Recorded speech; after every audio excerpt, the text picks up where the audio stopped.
Welcome to Fan for Racing Radio. I am Fan for Racing Sharon, and joining me tonight are a couple of our Fan for Racing crew here, including Chris Crichton, founder of, I can't read it.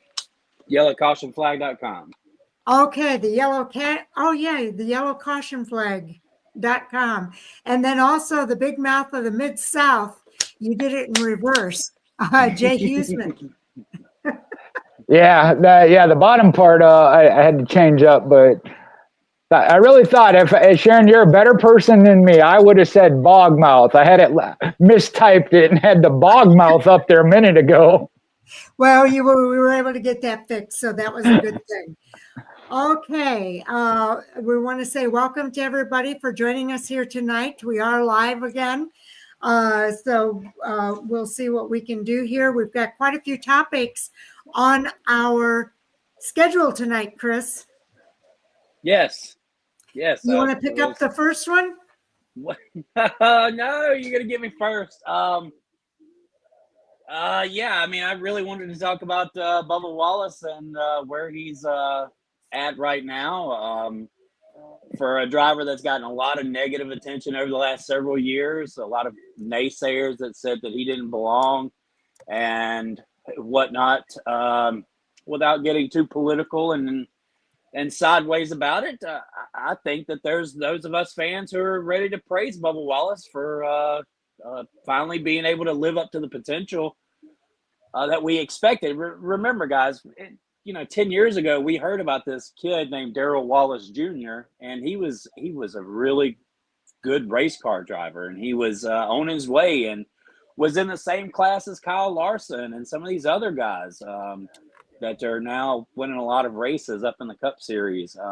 And just, there's been such a roller coaster ride of the Bubba Wallace theory that I really felt like tonight was a good night to speak on what most are ignoring, the fact that really this year he's turned it up. He's sitting 8th right now in point standings, coming off, I think, back-to-back top 3 finishes. If I were to, put a fantasy draft together tomorrow, Bubba Wallace would be in my top 3 that I would choose to be on my team right now, just because he's been on a fantastic roll. And this is perfect timing for him because it is a contract season, and it is, it's been tested that maybe he wasn't going to stay at 23-11. It's been teased, I should say.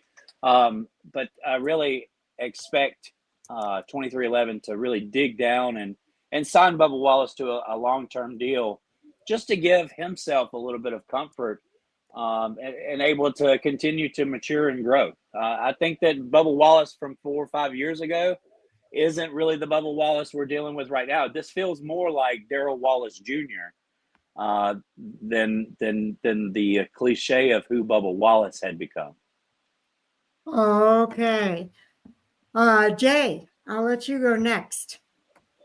Well, I have to start with an apology. Chris, are you certain he is in a contract year? Yes, I'm pretty sure that he's in a contract year. Okay. I think that, Sharon and I were talking about that, and I said I'd look it up, and I did not, so I apologize with that, just for verification. I thought he had recently just signed and extended, but well, if I that's didn't. The case, then it would have been since last year, and I just haven't been updated on that, and that would be great news to hear, definitely. I will. I'll say what I got to say, and then go to working on that, because I did not do that, and I apologize for that. But either way, take the contract out of it. One thing, and it's ironic because during the Cup Series review, I was talking about that, and I have been for a couple of weeks, and then I read your hot topics, and that was on there. So I said I'd certainly be willing to talk about that. I don't know that I'd put him top 3. I put him top 5, though. And the biggest thing I said is we've seen his talent and capability by getting a win or having a race here and there where he's in the top 10, in the top 5. This year so far, we are seeing it consistent. He is definitely consistently in the top 5, top 10, qualifying up front, outside pole. Right. So again, as you're there, as Sharon did earlier, knocking on that door, the wins are going to come when you run in top 5, top 10 every week. There it is. So I'm thrilled about that. When you were talking about the roller coaster, Chris, that's the majority of people. I have stayed steady. I have always liked Bubba Wallace. I've been behind him. Have there been some tough times in his performance? Yes. Tell me who hasn't gone through that. The one big thing I look at is where you were referring to Darrell Wallace Jr. was from the trucks and the Xfinity, especially with this next gen car. We see drivers like Chase Elliott, Kyle Busch, Denny Hamlin, Kevin Harvick, Jimmy Johnson, just a quick name 5, struggle with this next gen car. So that's one of those, and we've seen it in all in all drivers. Cole Custer is the one Sharon and I were just talking about earlier, that the Xfinity car or the truck match really well, and they're winning and dominating. You can't touch them. So they get moved to the Xfinity or the Cup, and maybe they don't perform as well, or it takes more time. The Cup is different. The Cup is that next level. And I know, say, give him time. He's been around. It's not like he hasn't. But like I said, if you're going to say, okay, he's not performing, look at all the drivers behind him. Are they out of a ride? Are they concerned about their future? No. Well, then don't jump on him about his future is my take to that.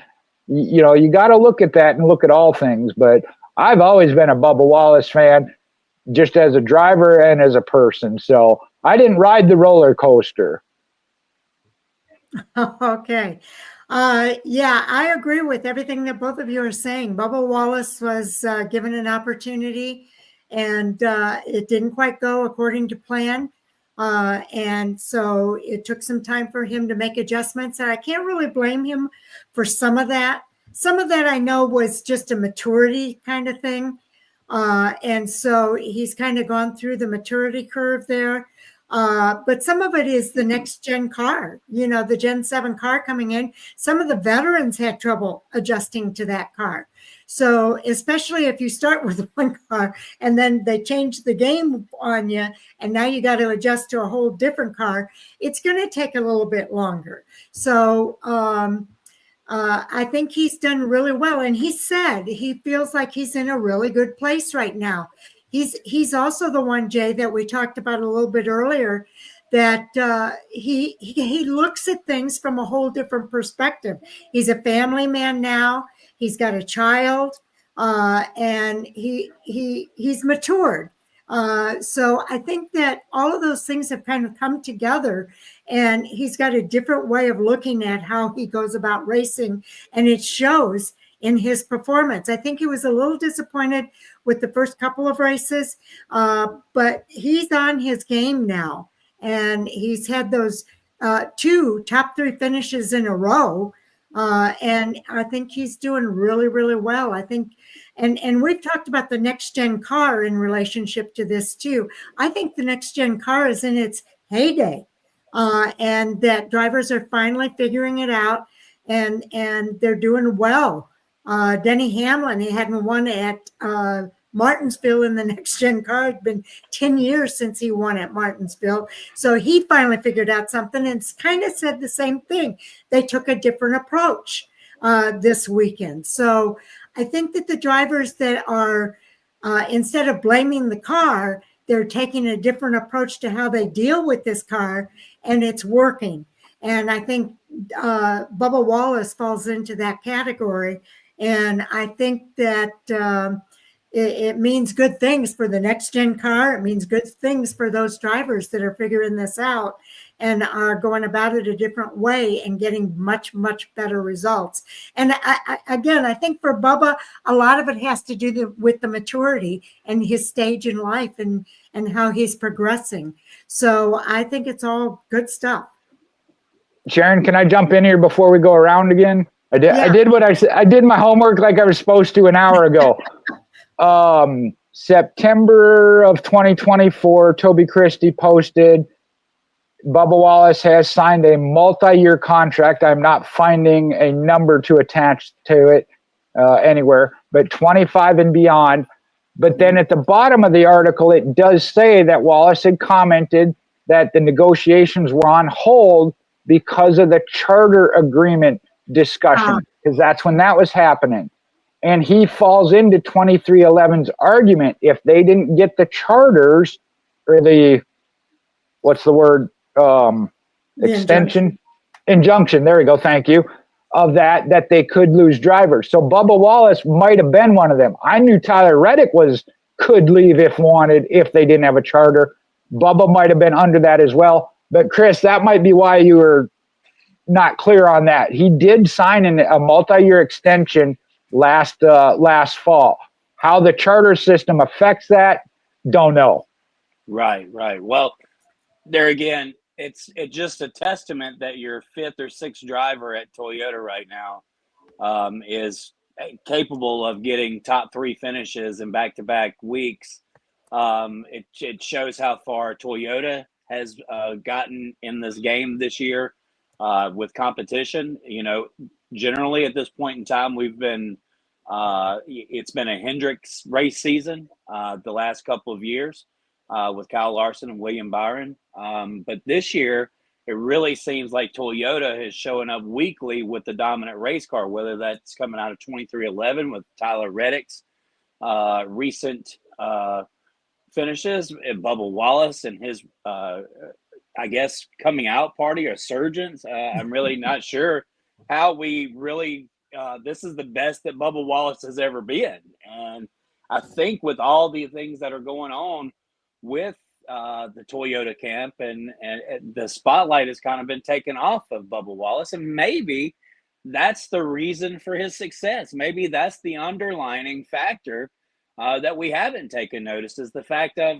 there's really, if he's gotten that contract extension, then there's really no pressure right now, but just to go out and be the best race car driver that he can be. And that would be for the first time in his career, guys. That would be the first time in Bubba Wallace's career that he didn't have to fight for a ride, that he didn't have to use something to benefit his racing career, that he can actually just sit back and focus on winning, focus on the race setups, focus on being a family man and running weekly in a strong, competitive, up-and-coming race team car. And I really, hands down, I think it's not just Bubba Wallace, right? It's the whole 2311 factor.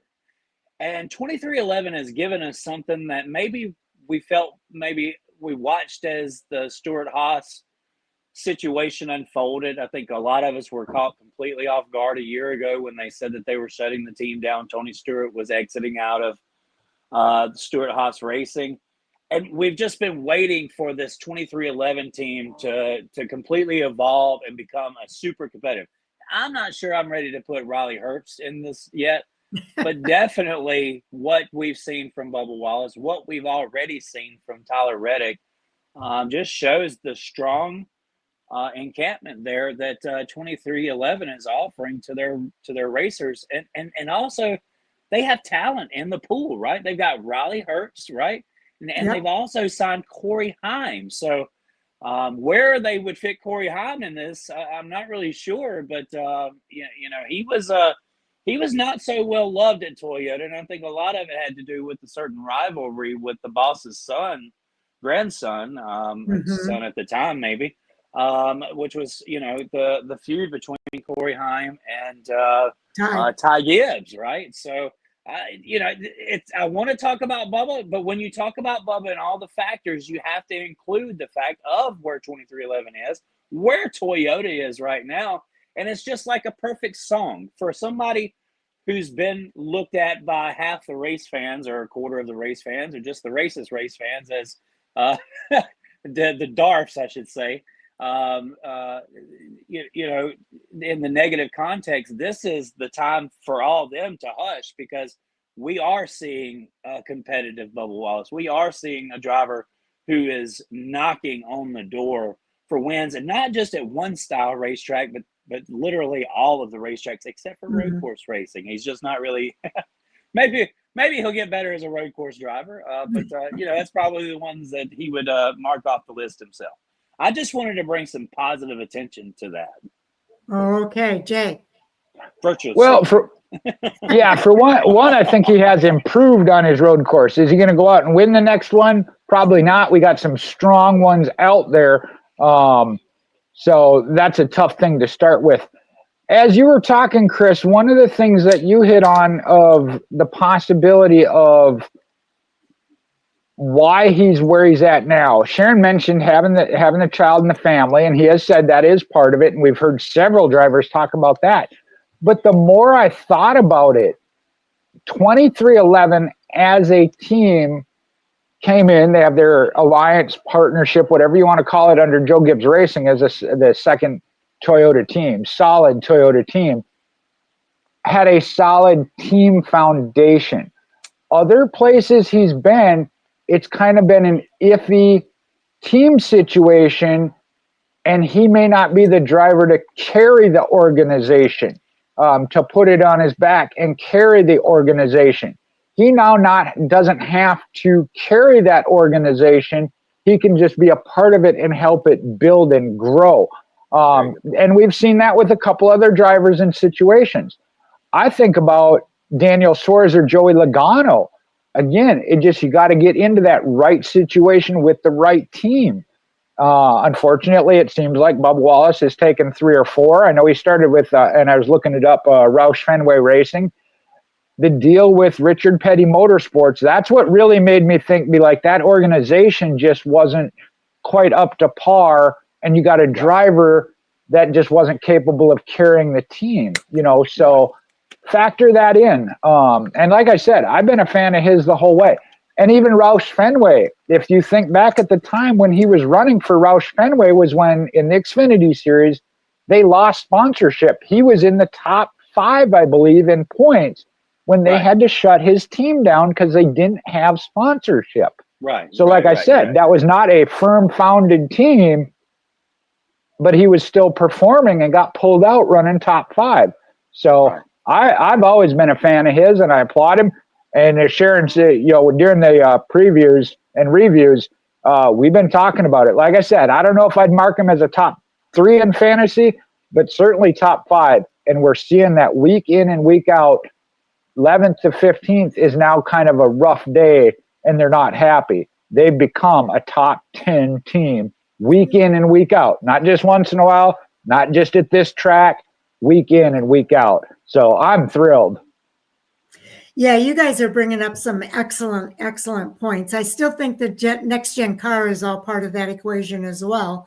And as Jay was talking and as you were talking as well, I was thinking to myself, other drivers have been through this too. I think about Alex Bowman, how many teams he was with before he finally hit on, subbing for Dale Earnhardt, and they brought him into Hendrick Motorsports. So I think a lot of the factors that Jay was talking about, a lot of the things you were talking about with Toyota, those all play into this. And I don't think it's unusual that we've seen drivers go through a maturity curve as well. So he's not unusual in that aspect. Other drivers have had to go through maturity curves. We went through it with Kyle Busch. We went through it with Kurt Busch.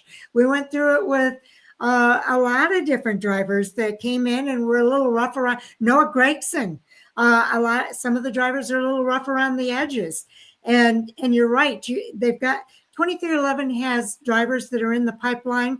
Riley Herbst is going through it right now. He's not driven in the next gen car, and it is a big adjustment when you come from the Xfinity Series and race in this next gen car. It's an entirely different type of vehicle that they're learning how to race. And Jay, you mentioned it, going off of the back rear wheel versus the front tire.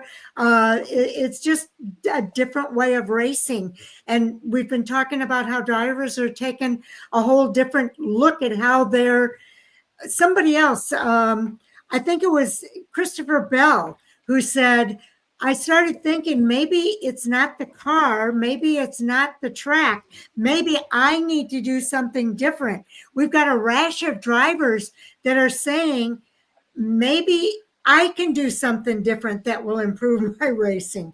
And so when you've got drivers that are doing that, we're now seeing some tremendous results. And I think Bubba Wallace is one of the drivers that is saying he's in a good place now, and he's looking at things differently.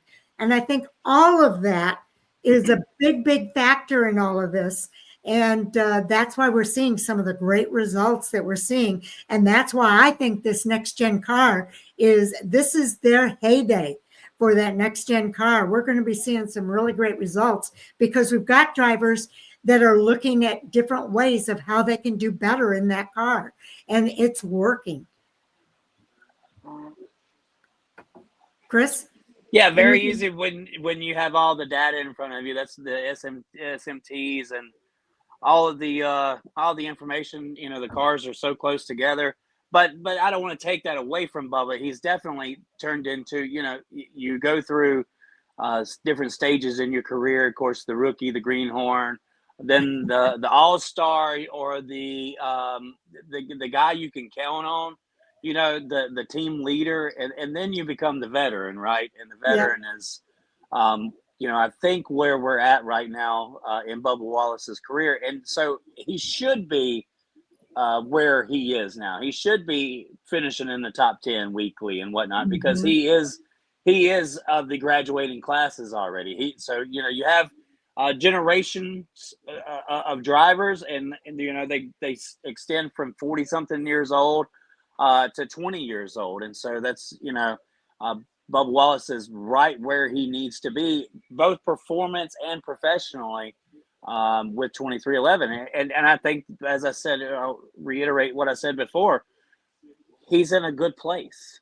He's got a contract to fall back on. He's got some longevity. Of course, we speak of that, and then there's this lawsuit looming overhead that could literally change everything, and how these contracts could be, you know, broken, even if NASCAR just comes in and says, hey, we're eliminating the charter system. So I don't know how that does come about. And do we see that 2311 loses the lawsuit and the team unfortunately shuts down or something like that? I mean, I'm sure Bubba's got a lot of those thoughts looming in his background, and other people are saying, you know, look, don't count the chickens before they hatch. You know, we don't know what's going to come out with this lawsuit, but those are all things that have got to be going through somebody's mind. Just hopefully not Bubba Wallace right now, as he's continued to have a great season this year. Absolutely. Jay, anything more you want to say there? Well, and this would be one that Bubba Wallace would have to answer. I know he liked Booty Barker. I think we all did. We were all kind of surprised by that move. But sometimes that's what somebody else saw something and made the call, and it's working out. You know, now he did talk about his relationship with Freddie Kraft and that continuing. So I think that one's important to keep with him. And he was a little surprised, and I'll say hurt, just as Denny Hamlin was with Chris Gabehart. But again, look at what it's accomplished. So again, be thankful to whoever made the decision. Hey, glad you're in charge.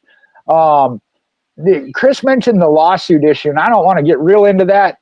I know we're probably going to somewhere along the line anyway, but somebody actually brought that up as far as Tyler Reddick, because Tyler Reddick has been the one that's been more up and down this season, where Bubba Wallace has been consistent. And they said maybe that was Tyler's issue, was the concern or focus over the contract issues. Again, they would have to individually answer that. But Bubba has been very clear of he has been better about compartmentalizing and appreciating what's important in life and focus, and whatever it is, keep doing it, because it's working right now for sure. Absolutely. I don't have a whole lot more to say there. I think we gave pretty much covered that. So Jay, I'm going to go to you for our next hot topic. Well, I have finally realized what Chris did there. He said, "Oh, you put me first and on the spot," but he said he wanted to do the positive thing when it came to Bubba Wallace.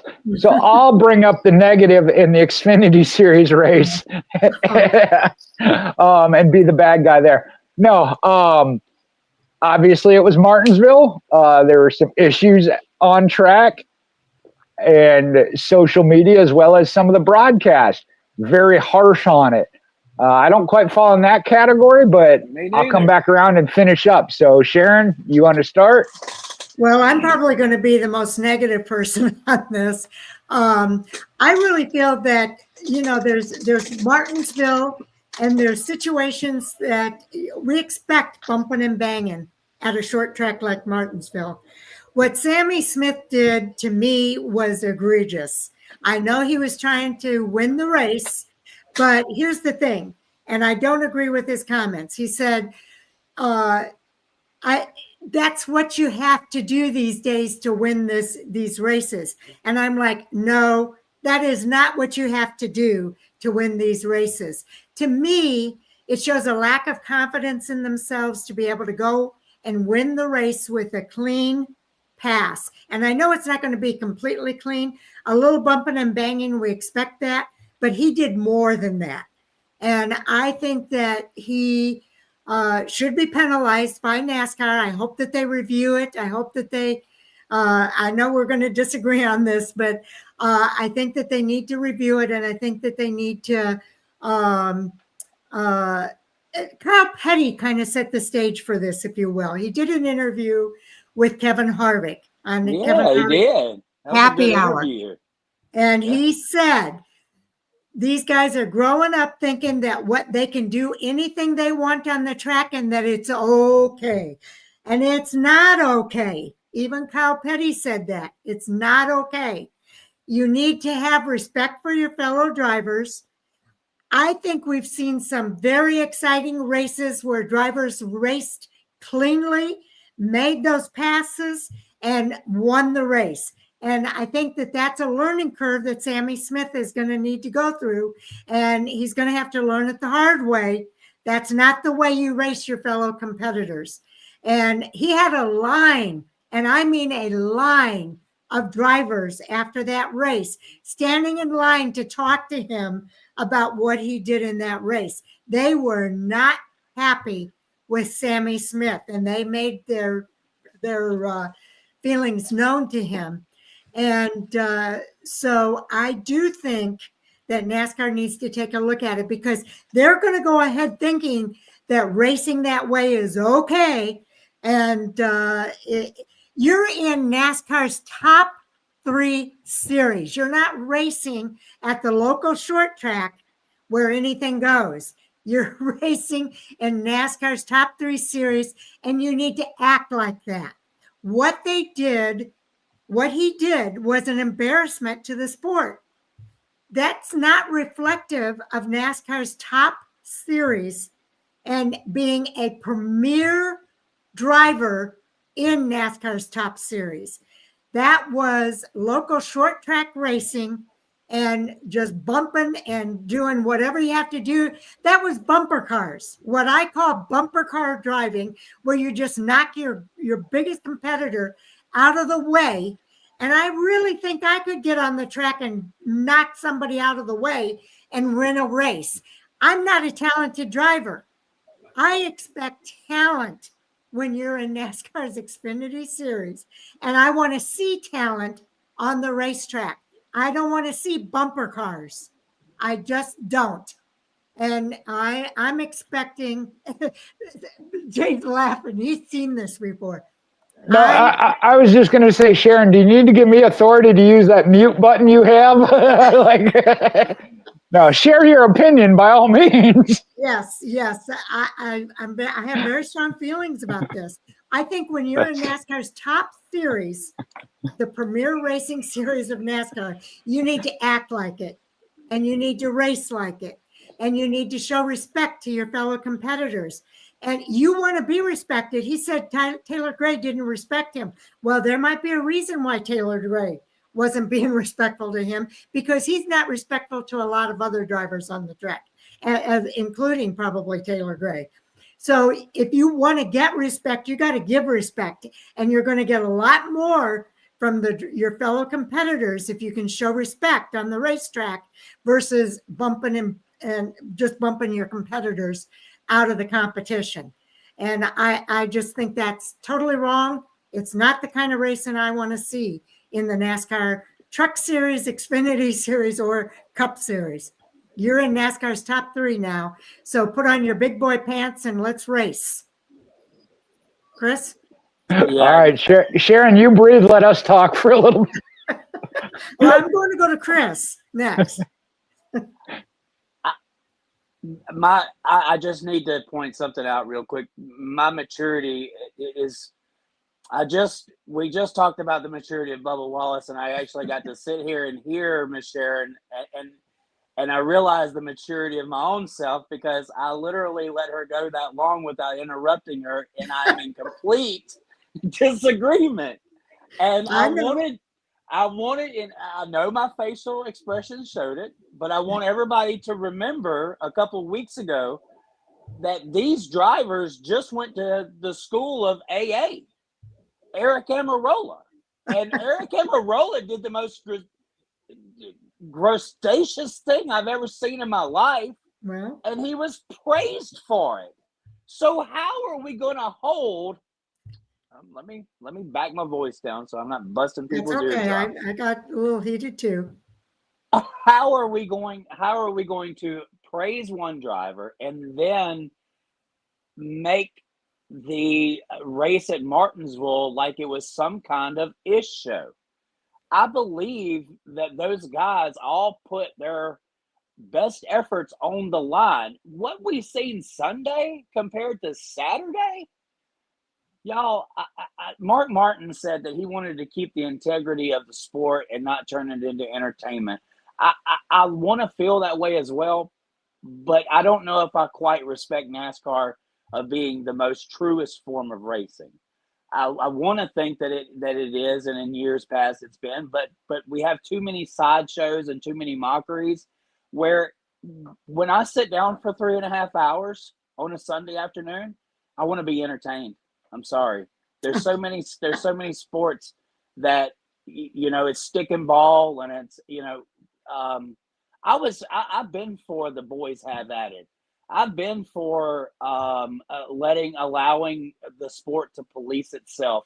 I work within guidelines of a racetrack, and we can't let these guys have at it. We have to police it. We have to make calls at times that somebody's not going to agree with. We've seen that with the SAS series last week when some things were completely blown out of proportion on the dirt track side. And that's how easy things can get away with it because it's not, you just have certain guidelines that you work by. But NASCAR, these guys are millionaires, and most of them are. A lot of them are, and they're they are in this position because they brought money to the table to race. And with that, I want some form of entertainment out of it. And I believe Saturday's race may have been a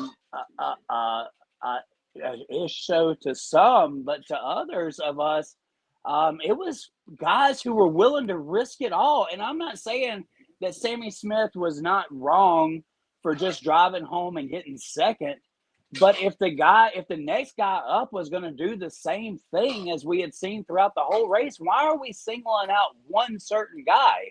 Why are we bringing judgment? But that's what the media's jumped on, Sammy Smith. And how can we ride Sammy Smith this week and praise Eric Amarola a couple of weeks ago when he wrecked the leader to win? And that's a veteran NASCAR. Yeah, I agree. Cup driver who's now racing in the Xfinity Series and, showing that he is of Cup level because he gets in a fast car and pretty much does the business. So, it's not like we go into a 1.5-mile speedway, Charlotte, for Christ's sake, and we have guys who are doing this, right? This is Martinsville. And I promise you, at all short tracks, sometimes things get out of hand. I have literally sat through an hour and a half, 15-lap factory stock race. Okay. Oh, Okay? Sometimes, look, my Jay had to disappear. Sometimes it gets out of hand. Yeah. But that's okay. And just to think that reactionary means that we've got to go after a driver because he felt it was in his best interest to bring home a win and lock himself into a playoff position. You know, I don't see how we can be so upset at that factor. I'll turn the chip over to Mike. I'll raise my hand. I'm upset. Okay, Jay. Yeah. well, first off, boy, did I choose wrong to bring this up because I had to sit patiently behind both of y'all. And if you're expecting me to be the calm and non-judgmental and mediator in this, not going to happen. One thing that I'll start with of Sharon, and I respect it. I understand your passion. Mine's going to start with from the STEM side of I do not want NASCAR to become Formula One where they have a steward whose whole job is to watch and determine if contact was unavoidable and they're going to enforce punishment. Now, I am okay with rubbing his racing and the bump and run. Yeah. I am not a fan of the run over demolition derby. I don't know what other word, bumper cars that you use, Sharon. Where does this fall in? As I said earlier, Sharon and I had a conversation even a couple hours before we were going to do the show already. We were having this conversation. It is close to that line. One side or the other, I feel it is close to that line. If NASCAR says, hey, we're going to punish because we think it crossed the line, it's okay, I understand it. If they say, hey, that was, hard racing, he took his shot at winning, I'm going to say, okay. I think it really could go either way. When it comes to, and I wanted to go into this, and Sharon, between when we had that conversation is when I got a chance to watch the Cup race because I hadn't yet. Just watching that race, because it was on my mind, there were 2 or 3 spots during that race where I saw a hit or a push or a shove that could be considered just as aggressive. And that's where I say, if you're going to enforce it, you got to, throughout the field, throughout the race, you can't say, oh, it was for the win, so we're going to allow it. No, you can't enforce rules in the 4th quarter of a football game when the game's on the line after having let them go. I see Chris nodding, So there's the big thing. And this is where I hinted at it earlier, Sharon. We were talking about 1 point.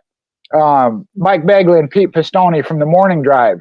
They were saying, oh, it was happening for 19th and 18th. That's ridiculous. No, because that 1 point does matter. If you're going to say, oh, it's okay for the win, well, it's okay to do that, to get to the front, to have a shot at the win. Where do you draw the line?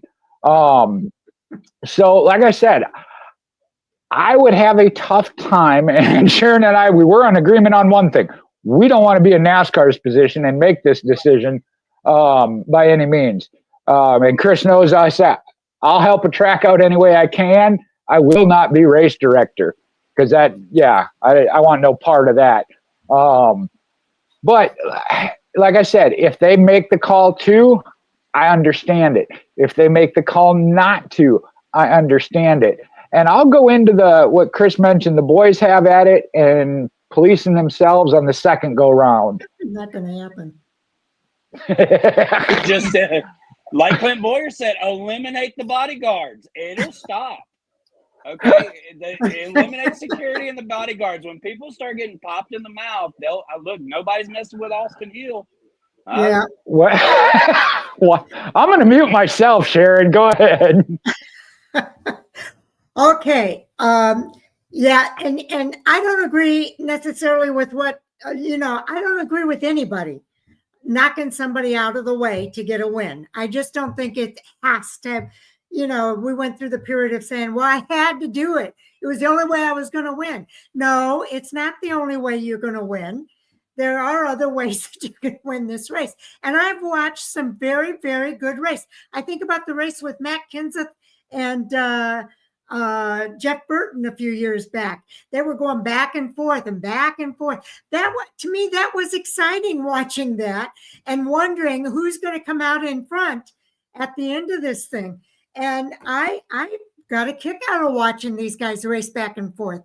And they race each other cleanly. I remember Matt Kenseth putting his arm out and to Jeff Burton, and they met in the middle with their hands after that race, saying, "Good job, boy. Good job." And I enjoy that kind of racing. This is racing. This is not bumper cars. Anybody can do a bumper car race. And I just don't agree with that. I want to watch in NASCAR's top series. I want to watch these guys race each other, and I want to see them do. I'm with Jay. I don't mind a little, especially at a track like Martinsville. I expect bumping and banging and door-to-door racing. I expect that. I know it's going to happen. We saw 3-ride racing at Martinsville, and to me that was entertaining, but it was not entertainment to me to watch these guys ram each other off the track. That's not entertainment to me. That's WWE crap. And I know you're a WWE fan. To me, that's not entertainment. To me, I want to see these guys race each other, and I want to see their talent. I want to see that talented drivers race each other on the track. And I understand there's a lot on the line. I understand that. But that's why there's a lot on the line, and the reason you're in this series is because somebody said they saw talent in you. So show me the talent that you have. Show me that you can be an expert in learning how to get around these guys, learning how you can finesse that track. Denny Hamlin has learned that. There are drivers that have learned that at Martinsville. And let me tell you, if you are ramming the guys in front of you out of the way so you can win a race, you haven't learned anything. You haven't learned any finesse. You haven't learned anything about racing. And I don't care. Yes, it's a short track, but that doesn't mean that you have to play bumper cars and bump everybody out of your way. You are not a race car driver in a premier series when you do that. Yes, Eric Almirola did it. That doesn't make it right. I think Eric Almirola is more talented than that. I think Sammy Smith is probably more talented than that. And I think he needs to use this time to learn how to finesse that track, how to finesse himself around these cars. And to me, that is not finesse. And that's why some drivers never make it into NASCAR's top 3, because they don't know that they need to learn that. I really am not happy with what I saw. And I think it was an embarrassment. I think it was an embarrassment to themselves, most of all, but it was an embarrassment to our sport as well. We're better than that. We are better than that. And I think that we need to act like it. And like I said, you got to put on your big boy pants now, because you are in a premier series that should expect you to learn how to be more talented than that. Have confidence in yourself, for goodness sakes. Why don't you have the confidence in yourself that you can learn that and become better and get around these guys? have confidence in yourself. Don't embarrass yourself by winning a race that way. It's to me, it's just not the way to win a race. And I think it's an embarrassment to yourself. I think it's an embarrassment to the sport. And I just think that if you're going to race in a Premier Series, you need to act like you are a Premier race car driver. So that's just the way I look at it. And I know I'm repeating myself a little bit here, but I just don't agree with it. And I think I agree. Jay and I talked about this earlier. I don't want to be a NASCAR spot either. NASCAR doesn't want to have to police these guys. That's exactly right. Exactly. NASCAR does not want to do that. And we don't want NASCAR doing that either. But the drivers are putting themselves in that position to force NASCAR's hand to have to police them. So, you know, when I crown a champion at the end of this year, do I want to crown a champion that knocked everybody out of the way to win that race? No, I don't want to crown that person as a champion. I want to crown the guy that showed me his talent on the racetrack. I want a guy who didn't cheat his way to win. I want a guy that had the talent and the skill to race these guys on the track. And I know a short track, it's difficult, but again, I got to say, it's time to put on your big boy pants and race with the big boys and do it with talent and skill. And if you don't have the talent and the skill yet, then take this time to learn. Take this time to finesse and learn how to do that. It's just, I want a champion that has skill and talent. I don't want a champion that's good at bumper cars. I want the race car driver that claims and says and does wreck his mama for the win.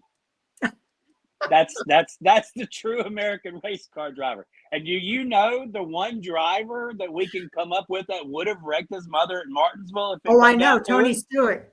No, Brian Vickers. Oh, and what?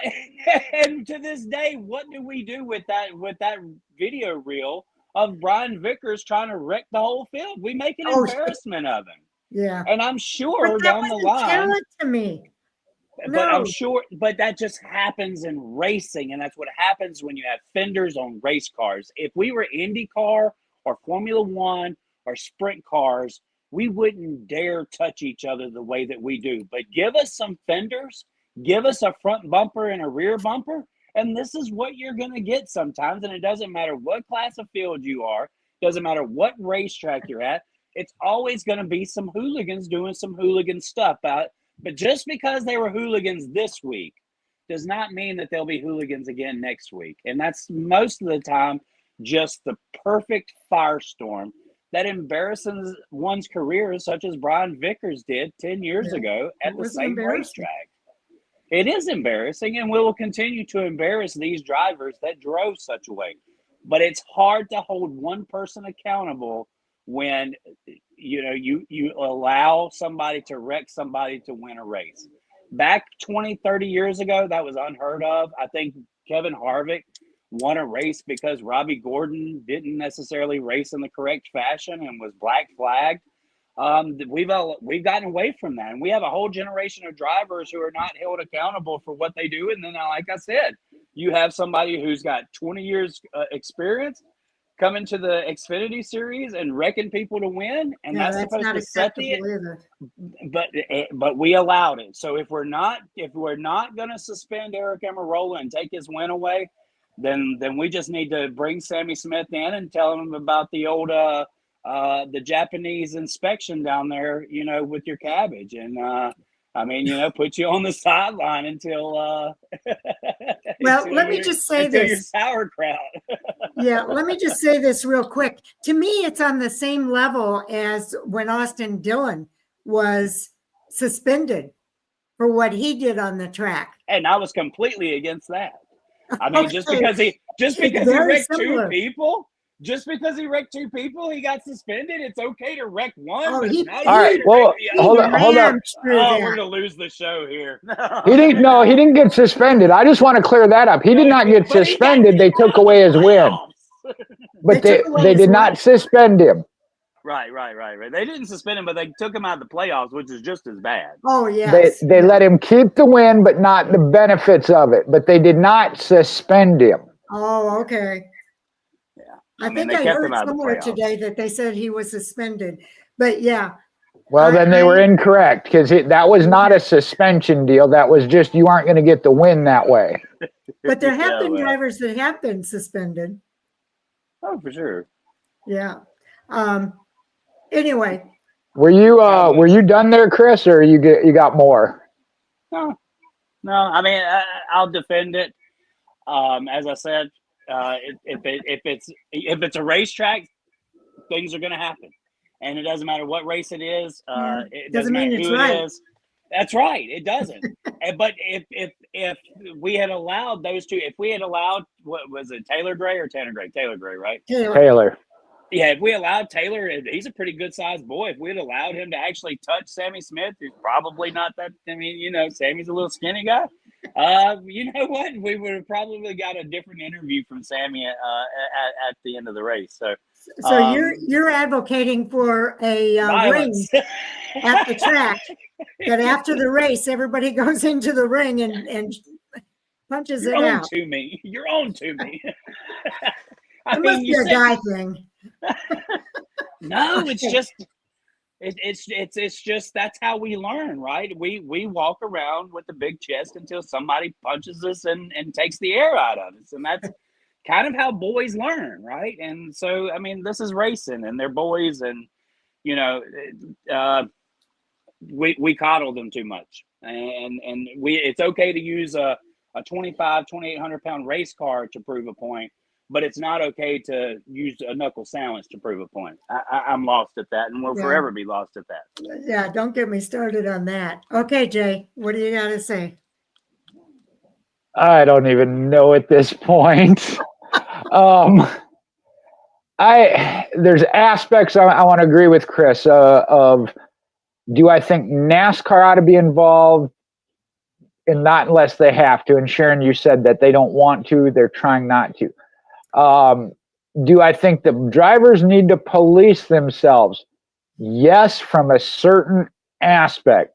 We saw it. They go up to them and talk to them afterwards, or whatever. Do I think they ought to Matt Kenseth, Joey Logano into the wall? No. The fisticuffs afterwards on pit road, kind of in the middle there. That again, if reaching out and saying, "Hey, buddy, come here," didn't work, maybe you have that. Do I want to see it with the car on the track? Absolutely not, by any means. Okay, I won't say by any means, actually. And at the time, I was a Joey Logano fan. I thought Kenseth did a great job of only stuffing Joey Logano in the wall. So, but then again, I also understood when NASCAR suspended him. Like I said, my biggest thing is I don't want it to become, we have a steward, and if you touch somebody, you're losing a position or losing points. That's what I don't want. And I think we can get there in a different manner. The one thing you guys hit on it, and I think back to this, Sharon, first off, you were talking about you can win without it. Martin Truex, Mark Martin, Jeff Burton. For the most part, everybody has they have their occasional incidences, but as a whole, we're good, clean drivers. So you're right, it can be done. I do not buy into, and they've shredded this apart. Well, in this format, win and you're into the playoffs. I had to win, or I had to make the playoffs. No, don't be blaming the system or using that as your excuse. I don't buy into that. The other thing I was thinking about, and I go back to, and this is from the movie 3, talked about Dale Earnhardt's dad, Ralph Earnhardt, and then also it was Jeff Bodine. A few years back, there was an article that was talking about it in Jeff Bodine, and Kyle Petty kind of hit on it of the earning respect. Jeff Bodine, the article from him was, these guys would race differently if they're the ones having to build, repair, and pay for that car. Now, is that their fault because we have $1 million sponsors and owners? No, but you have a much better understanding when it's your car and you're paying for it and you're working on it till 1, 2 in the morning, out in the parking lot of Walmart. Chris, you've seen that around in the local area of these dirt tracks. That there's a different respect for you and others when that's having to be done. And that's where I said I think that drivers can police themselves. We saw it. You said there was a line of drivers that wanted to talk to him afterwards. Sometimes maybe rough them up a little bit. And again, I'm not necessarily advocating for. I think back, what was it? Eddie Gossage, after a Martinsville race said, "Hey, I got a boxing ring. Y'all come on." Texas was next. Come on, I'll put you in a boxing ring on the front stretch. To me, Chris, there's your entertainment then. If they agree to do it, Terry, our promoter at Jackson, says that no fighting in the pit area. You want to fit? I got pink tutus and gloves. Let's go on the front stretch where the fans can see it. All right, that's a take on it. I'm not saying I agree with it, but there's a take on it. So I think there's a middle ground. As to this one, I said it before when they compared it to, and Sharon, you mentioned it, Austin Dillon, of coming from 3 or 4 car lengths. I don't have the telemetry to say whether or not he hit any brakes or used very little. It's going to be a close to tough decision because, yes, he did come from a ways back. Did he thump him good and proper? Yes, but he really didn't take him out. He just moved him up the track. He hit him straight and square, got him out of his way, drove under him. Unfortunately, the rest of the field ran over him and hit him. But and there too is that part of the decision making. Well, yeah, you moved the one guy and didn't wreck him, but 30-some cars behind you wrecked. What about them? It's a tough call. It really is. And like I said, honestly, whichever way it goes, I can't say I would be able to argue against it. The last thing I wanted to, like I said, kind of agree with Chris. You were saying the media was picking one to cheer for or accept and the other one to single out. To me, it's the fans, whether or not it's a fan favorite or not. And I hate to always use Chase Elliott, but that is NASCAR's fan favorite. So yeah, if Chase Elliott runs Kevin Harvick up to the wall at Bristol, that's okay.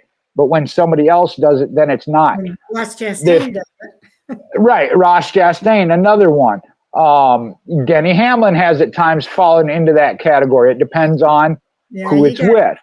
And even just as in general, the fans were saying, as a whole, from what I saw on social media, the fans were saying, yeah, that was a disaster, blah, blah.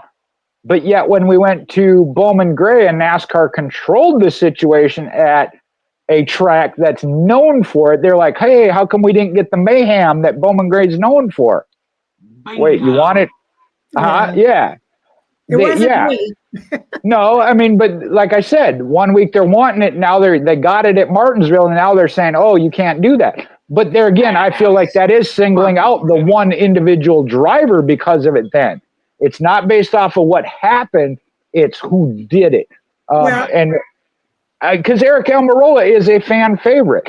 So, yeah, I agree. If this was wrong, I would have to say what Eric Almirola did was wrong. But you didn't hear me complaining about Eric Almirola either. And I say, Eric, we've seen him in the past not be that way. He's in a different position now. He is not running full time. It is all about getting the win or not, because he's on a part-time basis, gets 7 or 8 starts. That's all he's doing. There to win that race, period, that race. So he's in a different position, and I think has taken a little bit different mentality than when he was racing full time. Can I say something about Antonio Brown and CTE and the fact that Eric Almirola was literally launched into the wall by Austin Dillon at Daytona? I mean, the guy when you get raced that way, that's, it's okay. It's okay. So, okay. That's the precedent that we've set. When it was Davey Allison running second to Bobby Allison, in the Daytona 500. We knew Davey had probably a better car, but he wasn't going to dare race his father or wreck his father and take that away from him. You know, you look at what Dale Earnhardt did. We know Dale Earnhardt died. Well, we can speculate that he died because he was protecting the two cars in front of him and wasn't really, for the first time in Dale Earnhardt's life, he wasn't racing for his own win. He was holding traffic for his two cars to cross the finish line. These are just, you know, different scenarios that happen in racing, and you know, it's circumstance. I agree with what Jay said. You know, it's the driver. It's the uproar is coming from who it came from instead of where it happened. The madhouse is the perfect example. Go ahead, Miss Sharon. Yeah, I think that some of it is his comments afterwards. He didn't see it as being anything wrong. And I think you're right, Jay. If he had to pay for those cars and the repairs to those cars, I think that he might have a different attitude about it. A lot of these drivers are coming up and somebody else is paying for all of this stuff, and they don't feel any consequence for their actions. And I think that's part of the problem. He made a comment, anybody else in that situation would have done the same thing. Well, everybody else didn't do the same thing. So you did it, not everybody else. It was you who did it. And I think that he was about blaming everybody else instead of taking the accountability. He did take accountability. He did say, yeah, I probably was overly aggressive. I probably was over the top there. But I think that it's happened before with him. It's not the first time it's happened with Sammy Smith.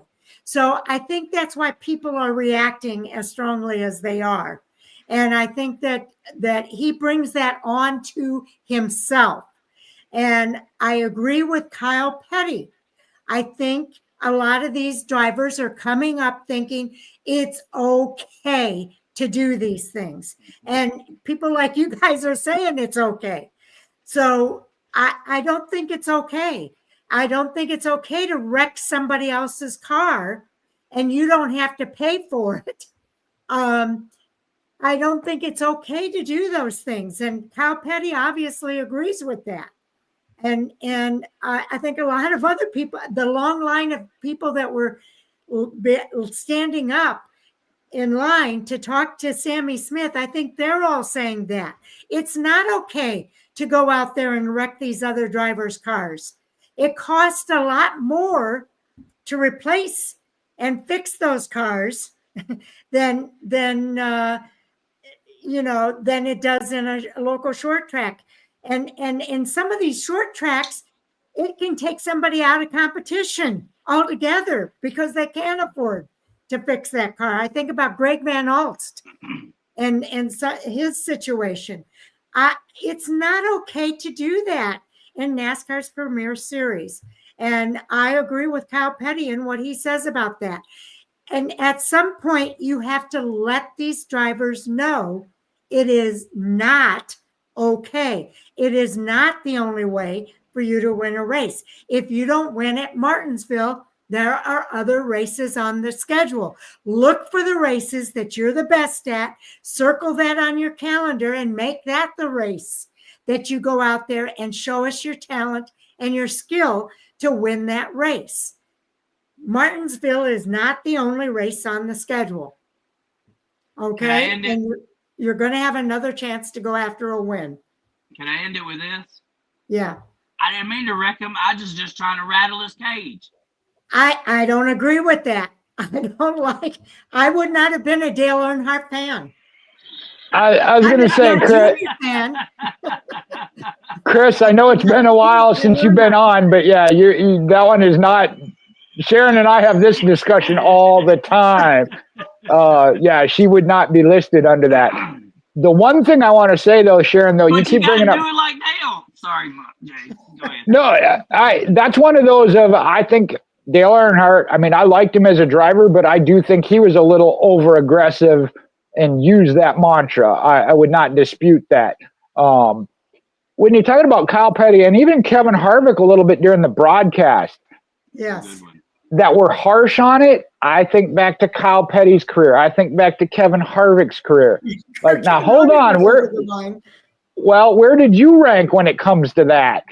Now, I will say with Kevin Harvick, I think changed. I think when he came in, he was aggressive. He was this. Towards the end of his career, he became the closer and would show up and drive his way past. So I think we saw that change in him. I don't know if we saw that change necessarily from Kyle Petty.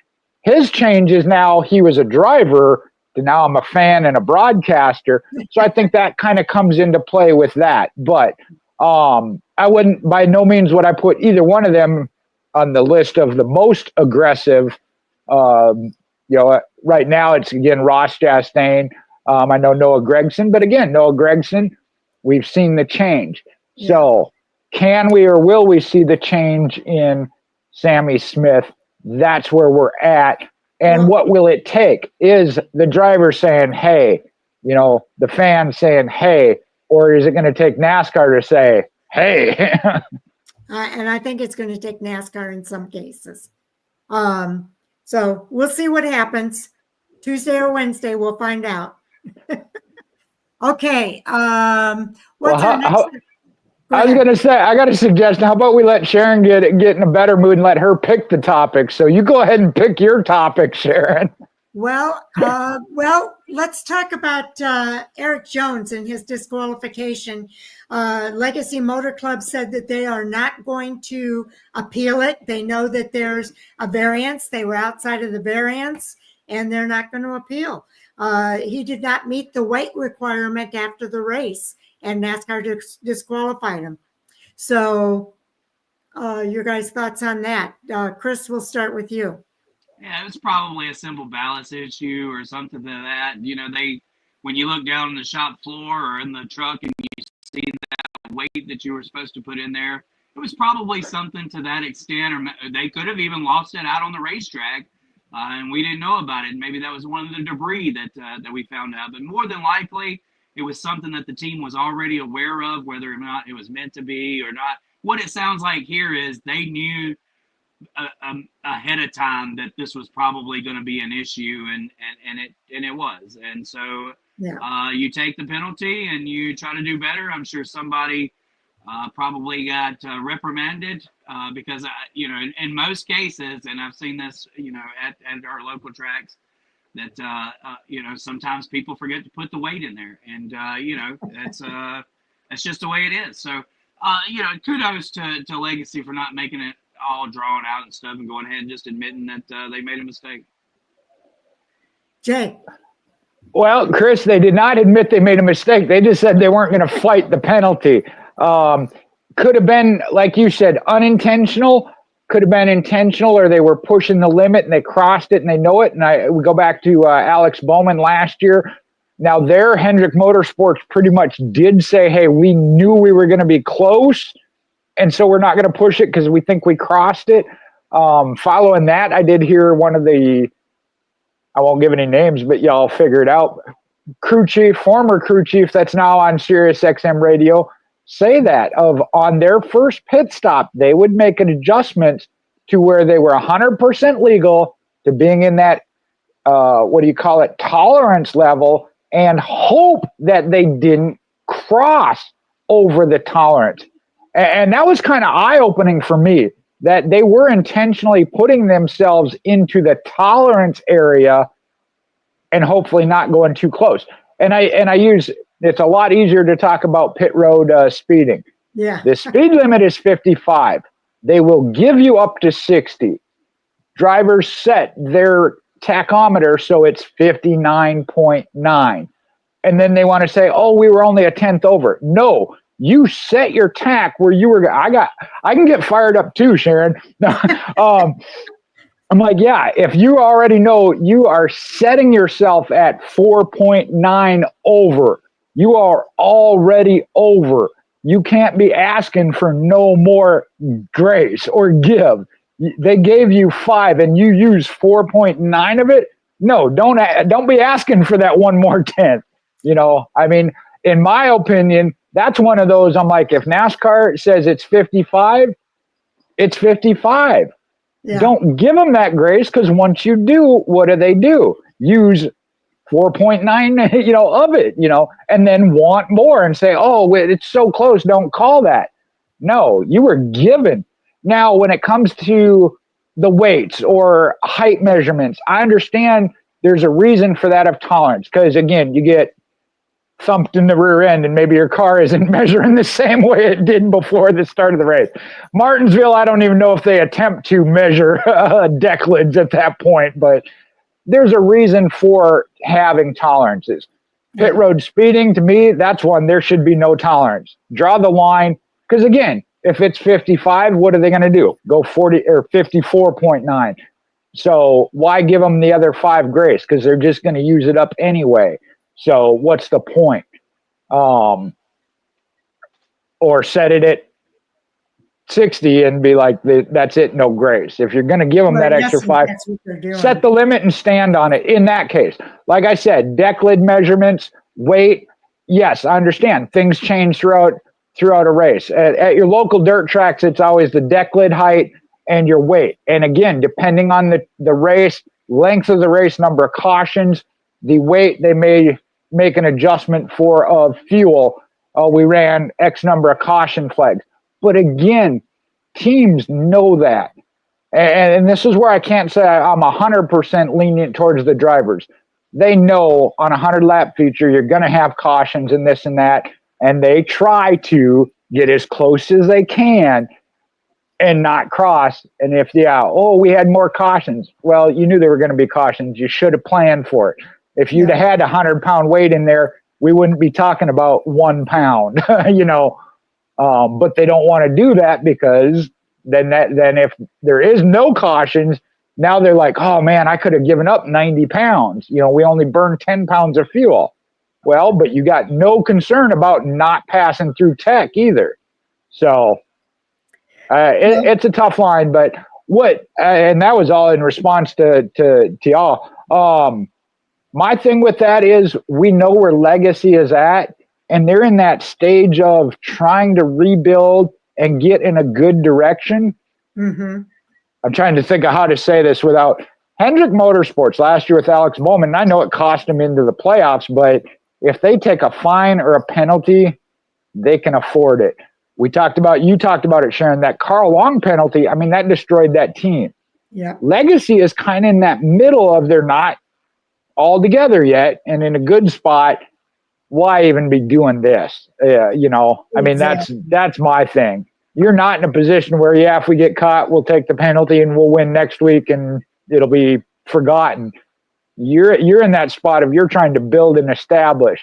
Not that, and this is where I said, I don't know if I want to say it like that. Not that you should ever get to the point where I'm in a position where I know I can cheat. That's not what I'm condoning. So I want to be clear about that. Okay. To me, NASCAR does give them a variance. It's like when you set the cruise control, when you go on that road trip, Jay, where are you going to set the cruise control? You're on mute. Yeah, there we go. I was going to say, you're right. I know where I set mine, and if I get popped, I got no argument. Exactly. I'll make a comment to that. I watch for brake lights, and I don't use cruise control. So. Oh, okay. Yeah, I'm that guy that's probably going 90. You're that guy. Yeah, I'm that guy. But watching brake in lights. essence, the speed limit is no longer 55, it's 60, because everybody, and I see people go by me all the time. I'll set my cruise control on the speed limit and people zoom, zoom, zoom, zoom. They're all going past me because everybody knows there's that tolerance level. So the same thing happens on pit road. Everybody knows what the tolerance is. So they set their cruise control for that half a mile lower. So in essence, the speed limit is really 59 and a half and instead of 55. So I applaud NASCAR for giving a little bit of a tolerance level because they are going to, drivers don't have much to play with they don't have much gray area anymore. And so by giving them that tolerance level, it's who can get the closest to it without going over. And that, to me, that's why they did not appeal. They knew they were playing within that tolerance level, and they knew that somebody went just that little bit over, and so they're not gonna appeal it. They know they're not gonna get anywhere with it, so they're not gonna appeal. And they more or less said that when they said that they're not gonna appeal it. So I know that they don't have much to play with, so this is about the only place. They do it all the time with the tire pressure level. Goodyear comes every week with what the recommended tire pressure is on these cars, and every week we get flat tires because somebody's played around with that tire pressure level. And for a while they were blaming Goodyear for it. I think they've caught on to the fact that fans know that that's what they're doing. And so they're not blaming Goodyear so much anymore. But, it's a risk versus reward kind of thing. And people play games on the restarts, and accidents happen because of the games that they play on the restarts. So, yeah, it's interesting. But I think they did the right thing by not appealing it and moving on. Chris? Yeah, no, I'm agree. I don't think I have anything else to add to that. I think it's pretty much, what it is. The only thing I could say to it, come on, is Jay, you're right. They're not in a position. I'm sorry, Chris. What did you say there? Yeah, you're right. I don't see the need to push the issue, but obviously he didn't have enough weights in his Nikes when he got weighed up at the first of the year for the crew chief to have that already tolerated into the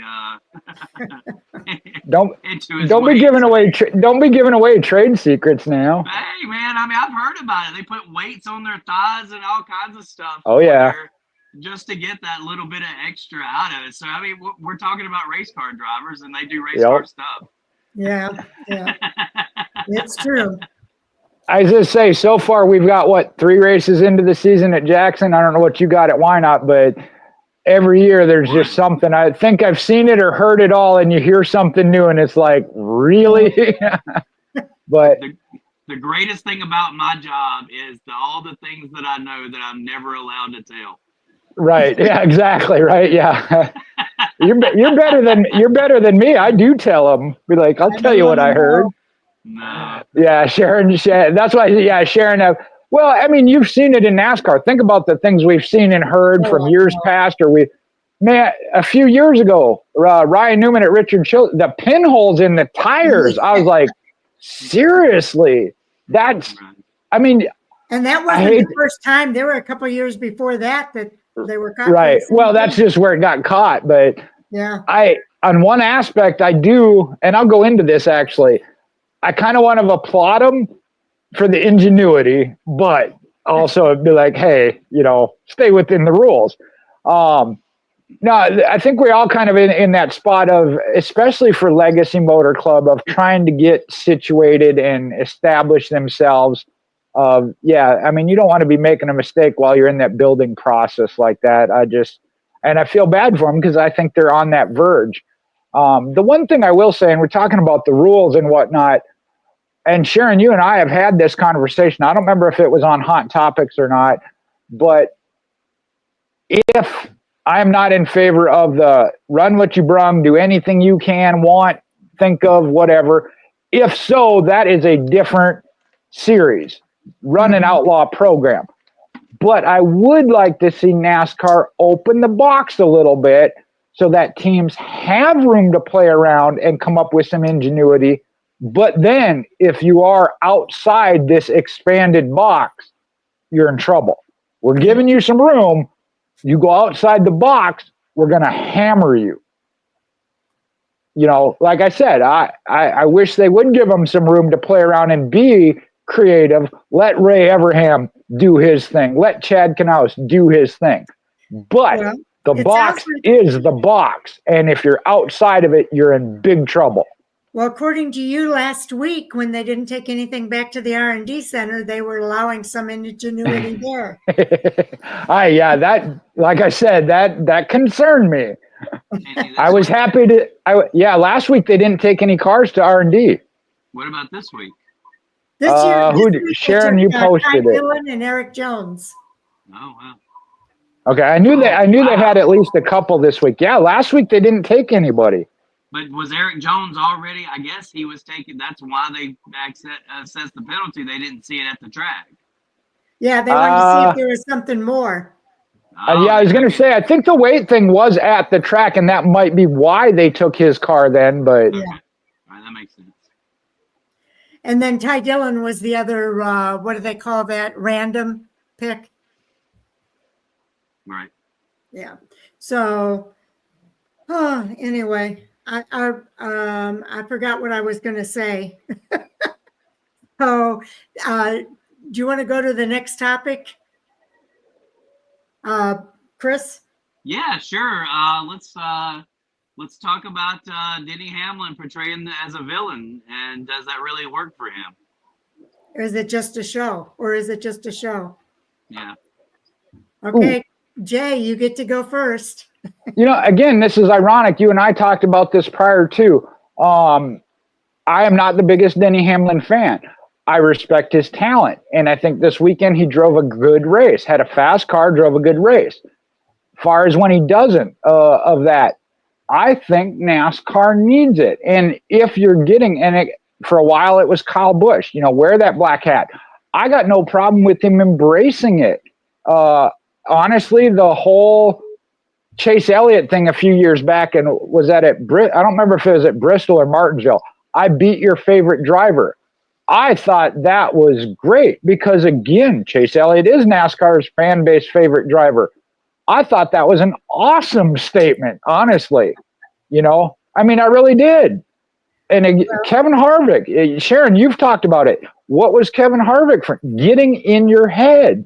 I don't know if anybody on here is a poker player. He pushed Brad Keselowski into a fight. Right, exactly. Of just stirring stuff up. That's, in the poker world, Phil Hellmuth is the poker brat. That is all he is about, is getting under your skin, and you play bad. If you get under somebody's skin and they drive bad, make a mistake, So yeah, especially if it seems like the fans have already decided that, heck yeah, I would play up to it. I got no problem with that. As long as you can back it up and win. Again, it's tough to say I'm better than you and ha-ha when you're not winning. So, but no, like I said, I think Denny winning this past weekend was good for the sport.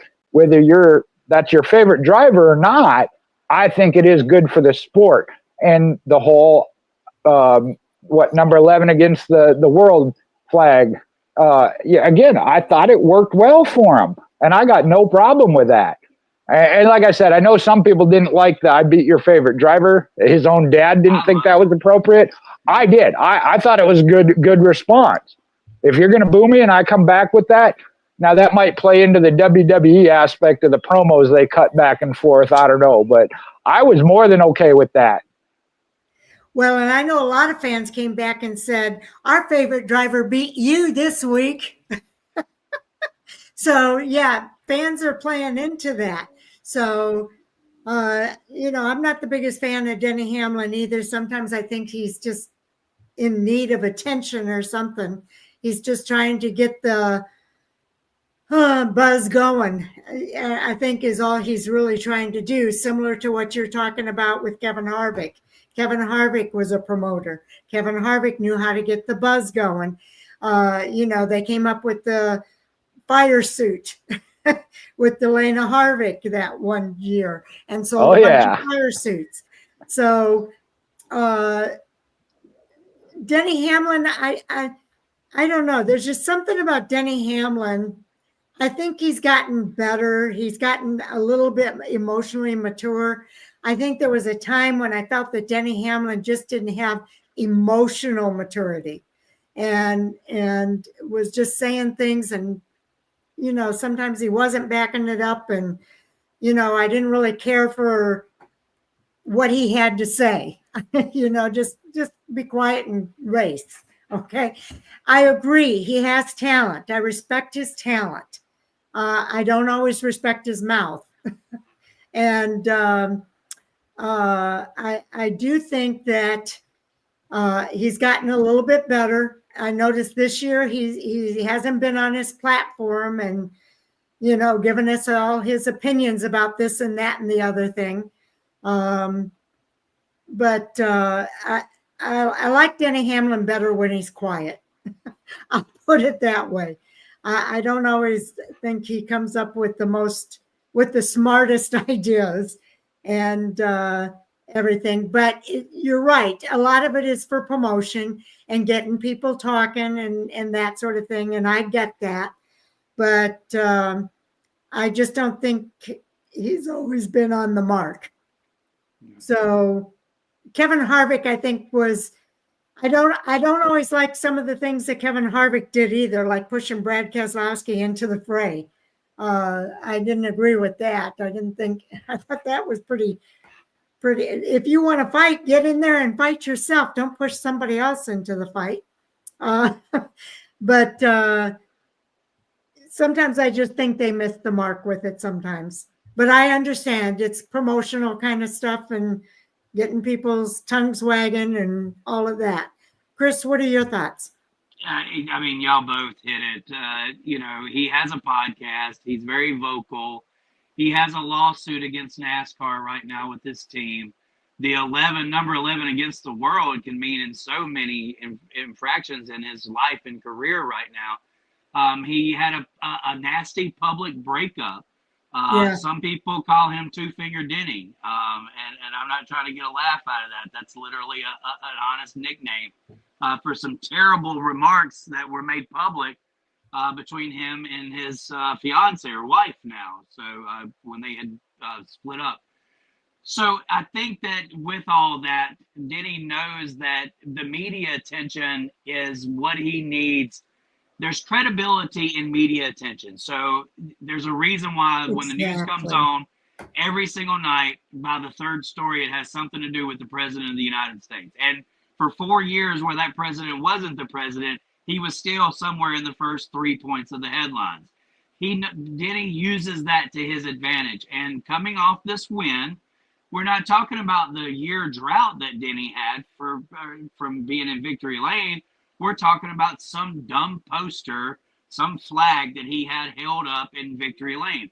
He's continued to try to draw these certain cliches, these certain remarks and like you said, Jay, I was cool with I beat your favorite driver. And then all of a sudden it was, well, my dad didn't think that was good. Well, okay, but wait a minute. I mean, Denny Hamlin, how old are you? You're a veteran of NASCAR. My dad doesn't like a lot of things I say, but I'm the one calling and checking on him on Sunday night to make sure he's okay, not vice versa. So, Denny obviously feels the need to give us something to talk about, and he's really good at that. And y'all were spot on with Kevin Harvick. Kevin Harvick did that in so many forms, in so many ways. He knew what he was saying when he called the Grand Boys. He was smarter the about silver spoon. Yeah, I mean, we knew that for the whole week, everybody, still to this day, 10, 12, 13 years later, we're still talking about Silver Spoon Austin Dillon, right? So it works. It's an advertisement. It's a sales job. We've seen that. Okay, let's even go further back. Do you remember Jaws? If you're not really, Jaws was Darrell Waltrip. Yeah. The original. Darrell did it too. Darrell did it too. It's so crazy that the career that Waltrip had, and he was virtually the enemy of everybody in the garage, only to be the godfather of announcers at the end of at the end of his career. And then I was watching a TikTok or a YouTube video or whatever it was of am I here? Yeah, you're here. It was of Darrell Waltrip finishing third in the Pennzoil #1 car in place of Steve Park, and how that the evolution of Darrell Waltrip turned into that guy. And so, this is part of what some of these drivers have to do to keep the attention on them. We're going to talk about Kyle Larson all the time. Like, Kyle Larson legitimately gives us something every week to talk about. Denny Hamlin feels like when it's his turn, he needs the biggest microphone he can have. And in the end, if it means sponsorship, if it means money coming in and growing the assets that he has, I'm not against it. Let Denny be Denny. Jake? But it is a show. It is a show. It is a show. Add that. Right. Yeah. And that's the aspect of if we want to talk about, are you there for entertainment or racing? I think some of this, the entertainment can be provided alongside the racing. Yeah, do the racing, but the entertainment separate. And Denny does do a good job of that. The one thing in comparing, say, Kevin Harvick versus Denny Hamlin, and I think, Sharon, you had kind of brought this up at one point, it was Denny Hamlin is more so about it when he's not running well. And even Kevin Harvick, because Kevin Harvick had a stretch where their team wasn't doing real well. Is it about drawing attention to the sport to get fans engaged in the sport and watching? Or is it strictly look at me? Exactly. Look at me. Now, he does have his own podcast. And you talked about the T-shirt deal, and there's been a couple, and that was between Denny Hamlin and Alex Bowman. I hacked my way into another win, or I backed my way into another win. I think things like that are great because that is the entertainment value outside of what's on the track that draw fans in. You're either Denny Hamlin or Alex Bowman, or, so yeah. And there again, that's something we talked about in a stretch of, do we have any true rivalries like we used to have back in the day? Richard Petty, Cale Yarborough, the Allisons and whatnot. So I think some of that, again, is needed, and why I think Denny Hamlin is needed in the sport. Are there times where I think it's strictly, pay attention to me because I'm not doing real good and I need attention? Yes. And again, if he's using then racing to draw to his platform, yeah, I get it. Again, it didn't draw me, so I don't listen to his. I get to see it anyway because social media brings it up. But there's a line. I mean, and like I said, honestly, I think Kevin Harvick's was more so about getting fans to watch the race and be engaged. And I'm not going to say wholly because, there were some things he did that were he went through his stretch of, I'm not winning, so I got to keep my name out there. And we're all guilty of that. I mean, that's just human nature, so I understand it. But I think Denny Hamlin maybe is a little more so on that side of it than other. Kyle Busch is another one when you get on the social media and are trolling. But I also do think that does engage fans. So is it a bad thing for the sport? No. So I think it is a needed factor. How much of it, how much you want? Yeah, that's a different question. It goes back to the old adage of any publicity is good publicity. You don't have to agree with it, but if people are talking about it, you're getting good publicity. So, yeah, I get it that, we need that to some degree in the sport. I don't have to agree with everything that everybody says and does, but does the sport need it? Sometimes I guess they do. I just wish they'd be maybe a little smarter about it. I just don't think they're too smart about it sometimes. But the sport needs it. The more we're talking about whatever goofy thing happened, it's good publicity for the sport. So I get that part of it. Yeah, I'm just not a fan of orchestrating Boo the Bow. Like, Boo the Bow was so inspirational. Kyle Busch would lay the bow and the fans would boo. And that was not orchestrated. That was passion. What Denny Hamlin's doing is orchestrating. And the pit road reporter was like, "They're not even booing you. What is this for?" Well, You know, and that's where we're at. You know, like it's orchestrated. It's a show. Yeah. And that's unfortunate because that just means that reality says our sport right now needs a villain, but it's not going to be Denny Hamlin that carries that. I don't think so. That torch, flag, so to speak, I guess. Booing when they didn't boo the bow and they cheered him. My first talking of Kyle Busch, my first reaction was I coined phrase "boo the bow."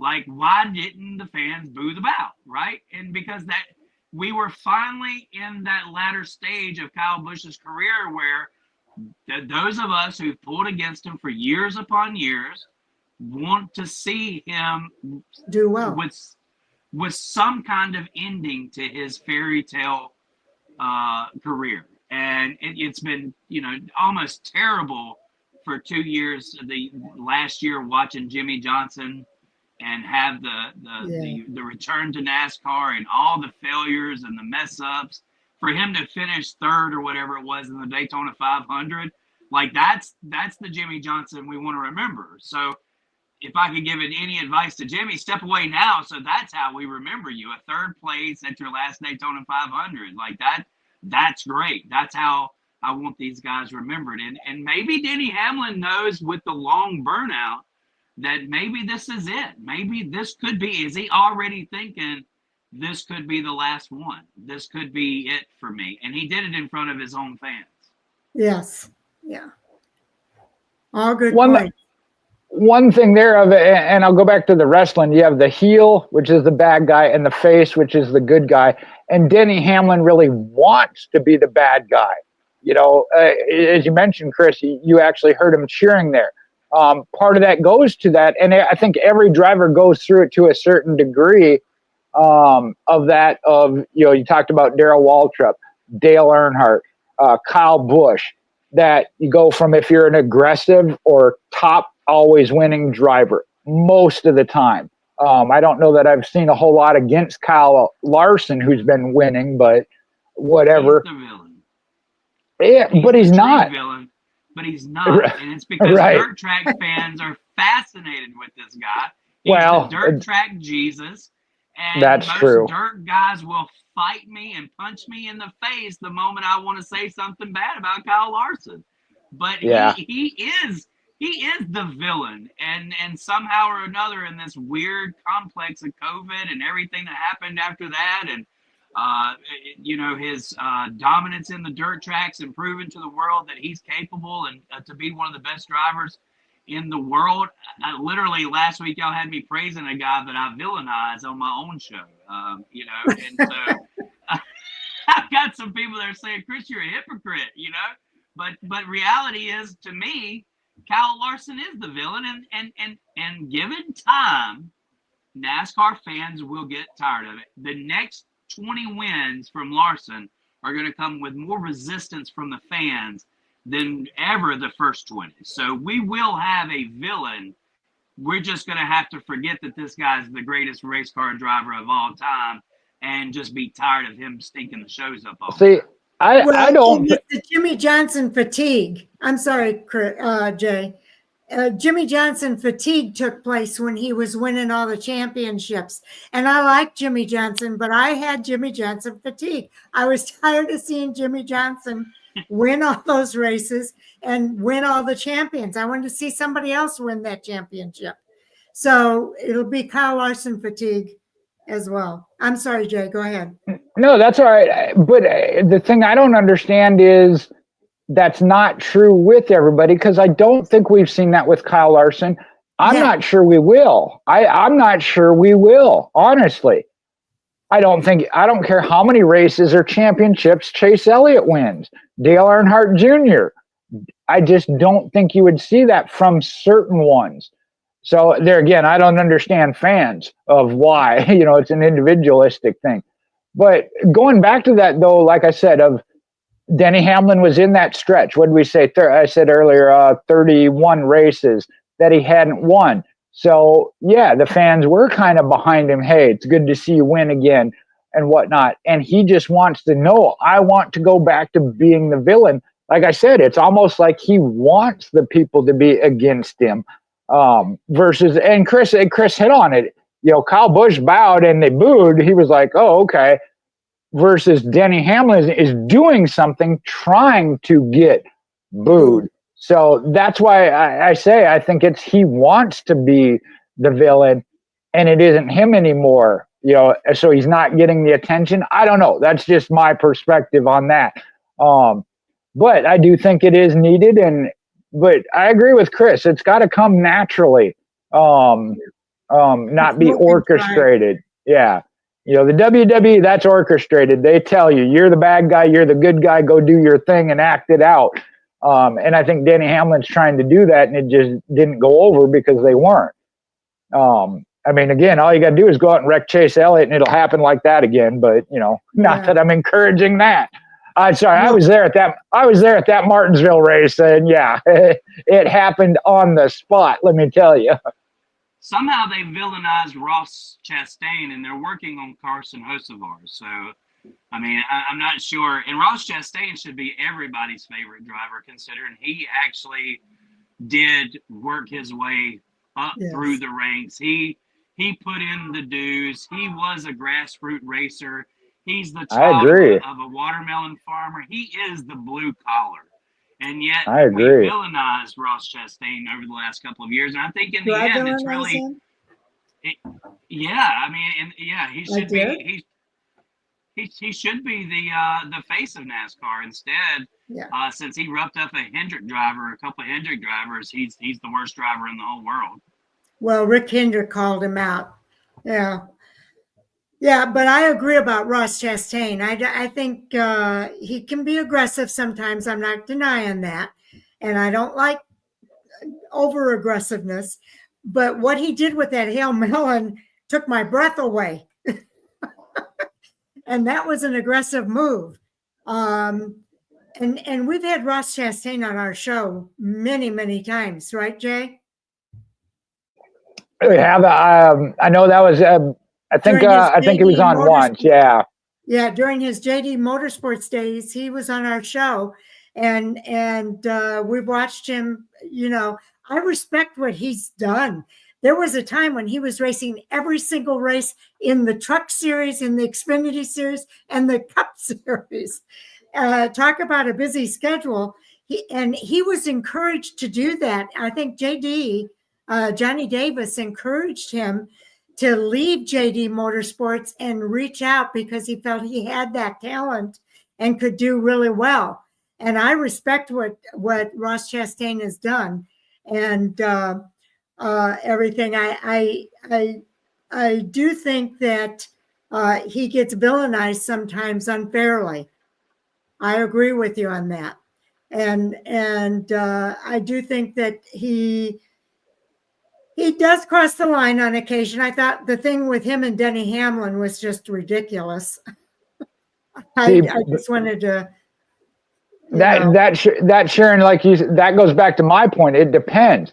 There, Denny Hamlin was the villain. Chastain was the hero. But when, like Chris said, when he went against Hendrick Motorsports, now he's the villain and HMS is the hero. Yeah.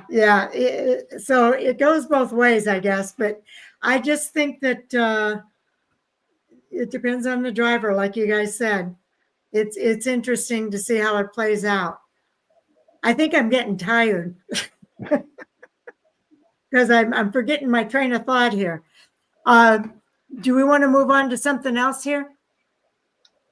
What else did we have on the list for tonight? I think it's your turn, Jay. I don't know that there were any others that we necessarily had to hit on. Oh, actually, how about this one, Sharon? We'll wrap up with the Steve Phelps, Steve O'Donnell announcement. And I'm going to let you handle that, Sharon, because I've already explained my situation with that. Yeah, the announcement was a little bit confusing, I think, to a lot of people.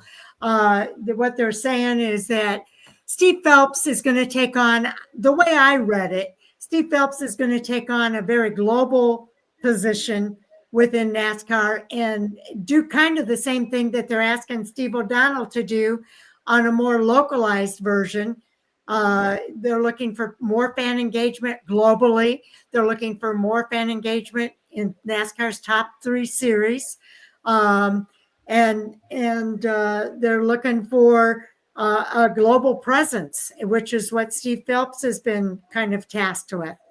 And we're talking about going to Brazil. We're talking about going to Canada. You know, they're going to be looking and seeing what they can do in those areas.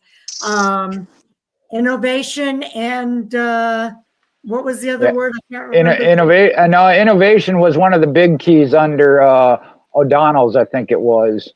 Yeah, and they're just looking to really look for new ways to grow this sport. They're looking for more growth, and they're looking for other ways to grow. We've never had a commissioner in NASCAR. So they brought a commissioner in, and at first I thought maybe he was going to take on more of a role, and there's nothing mentioned about that in the announcement.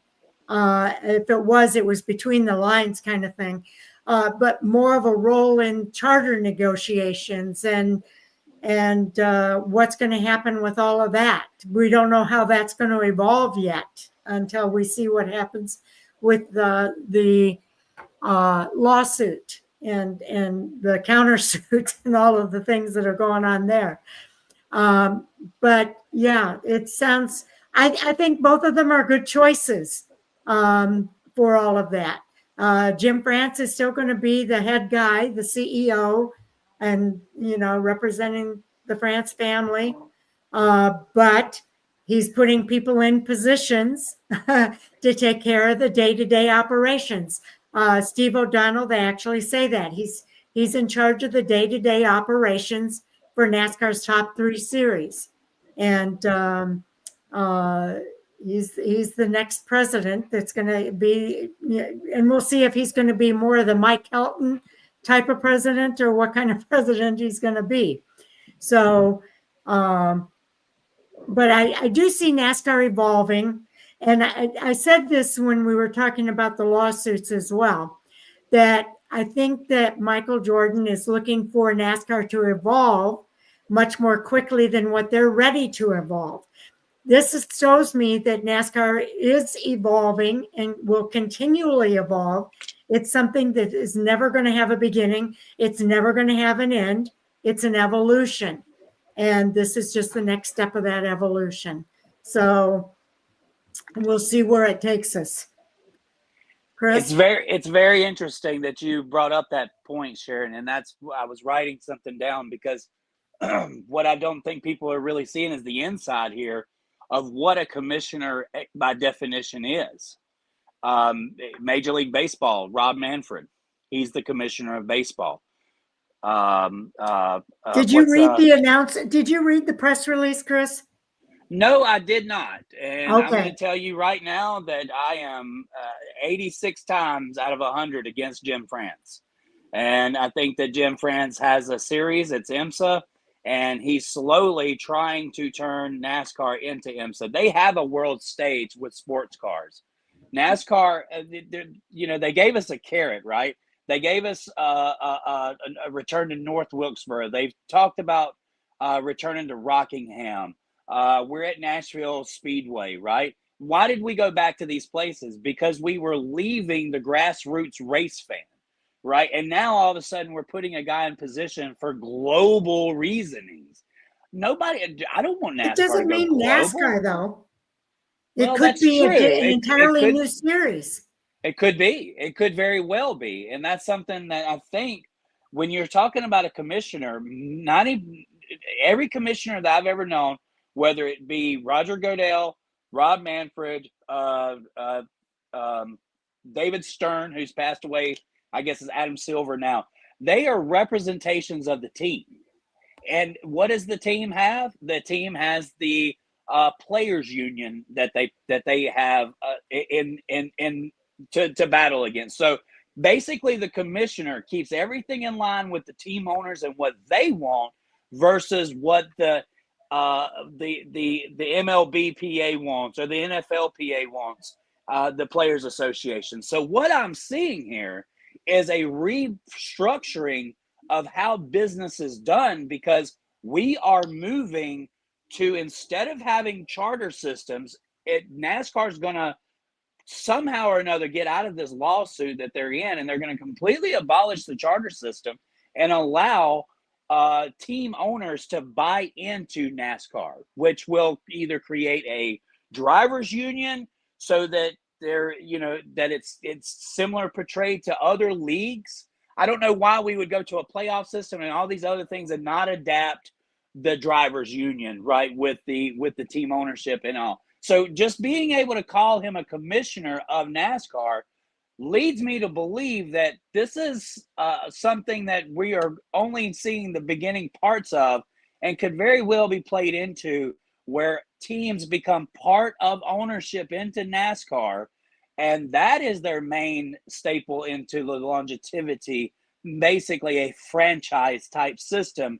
And the drivers will soon have a drivers association or a drivers union, so to speak. So that's where I feel like maybe we're seeing the beginning parts of where this lawsuit's going to go, just based off of NASCAR feeling the need at this moment in time to restructure what they call their leadership. And so it's more in line with what everyday sports is.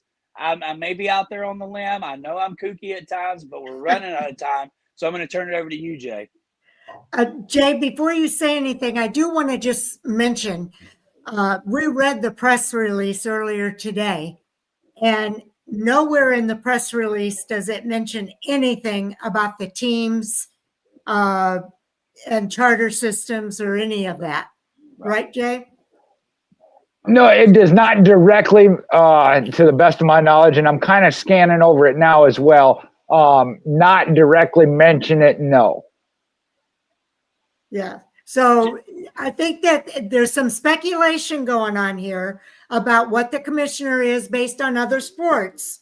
And it may not be the case with NASCAR. May not. I don't really know. So we'll see what happens. But go ahead, Jay. I'm happy for these guys and their new job titles. Sharon, I told you that earlier. Chief Operating Officer, Chief Executive Officer, Executive Vice President of Competition, in charge of if you're doing stuff that's good for the sport. Now, reading through the direction they want them to go and what they want them to focus on, yeah, it all sounds good, and I think is good for the growth of the sport, and I'm behind that. As far as whose job is what or whatever. Now, Chris, I'm with you. I said, use the term commissioner.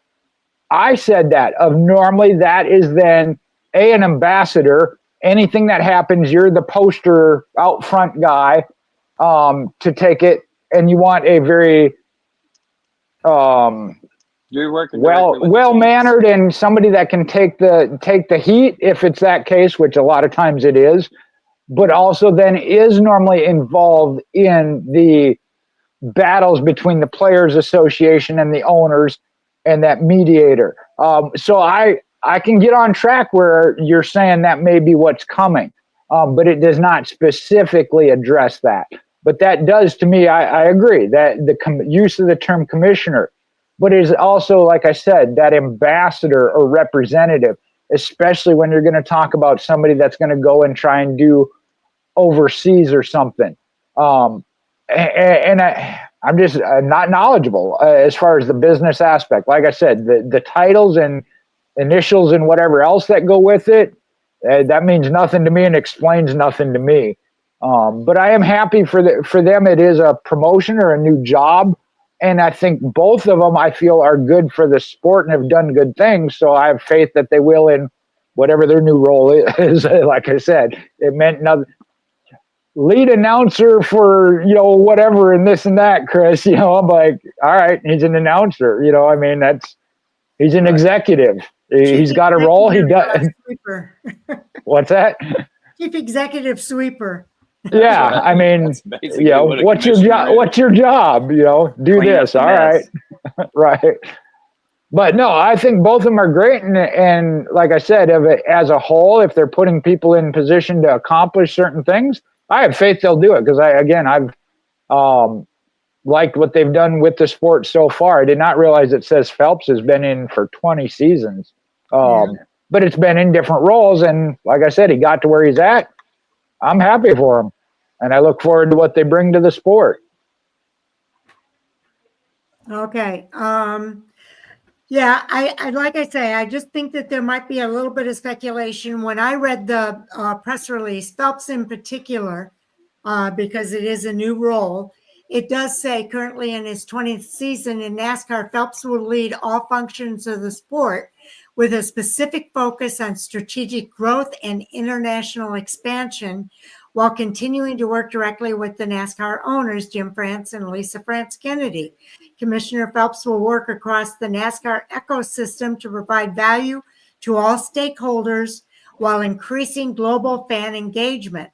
Phelps joined NASCAR in 2005 and has served as the president of the sport's 77-year history since taking the position in 2018. So that's O'Donnell, on the other hand. It sounds like if he is his thing as only NASCAR's sixth president, Stephen O'Donnell will take over everyday management of the sport with a focus on continuing to deliver historically exciting racing, exceptional partnership value, and a world-class fan experience at every NASCAR National Series event throughout the season, leveraging more than 3 decades of experience at NASCAR, where he's held many roles throughout the company from marketing to competition. O'Donnell's scope will be expanded to include all operations, competition, and commercial businesses for the sanctioning body.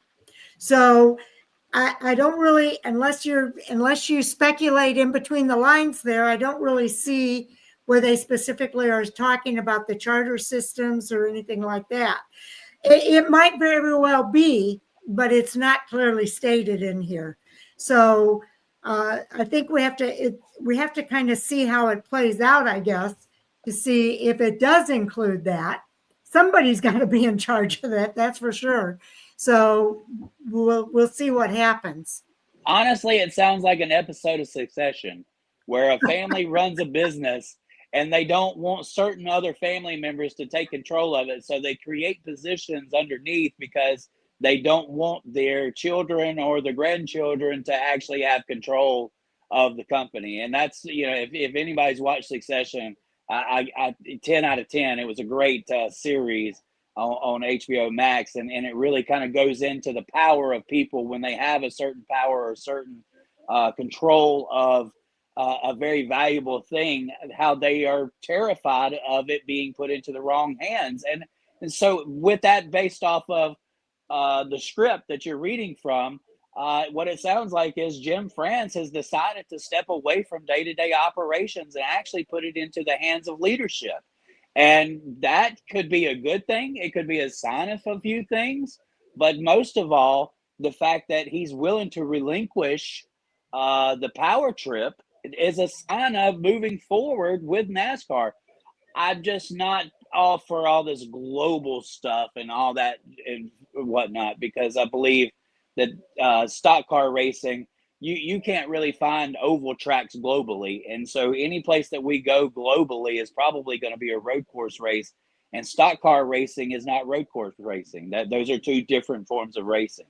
Sure, we want our drivers to compete with the best in the world, and that's why we give them the availability to work or race on road course races and street course races. But in the end, I'm not sure that that's what the average NASCAR fan is really looking for. I'll close with that. Okay. Jay, what are your thoughts?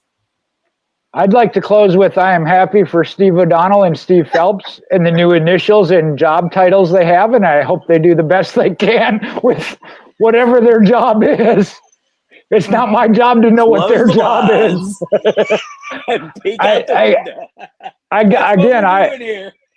My knowledge when it comes to business positions and job titles is zero. I trust in NASCAR and what they're doing.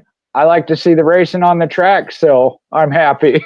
Well, it sounds to me like they put Steve Phelps with the global series, IMSA. and we know that they want to move into, one-off races that are in other countries. Whether or not they'll do something like Japan again, I don't know if we'll ever see them do something like that. But they are going to do Canada and Mexico, maybe Brazil. So we'll see how that plays out. But I think they're talking about one-off races and rotation. And, you mentioned the France family. Ben Kennedy, I think, has done some remarkable things with what he has done within the sport.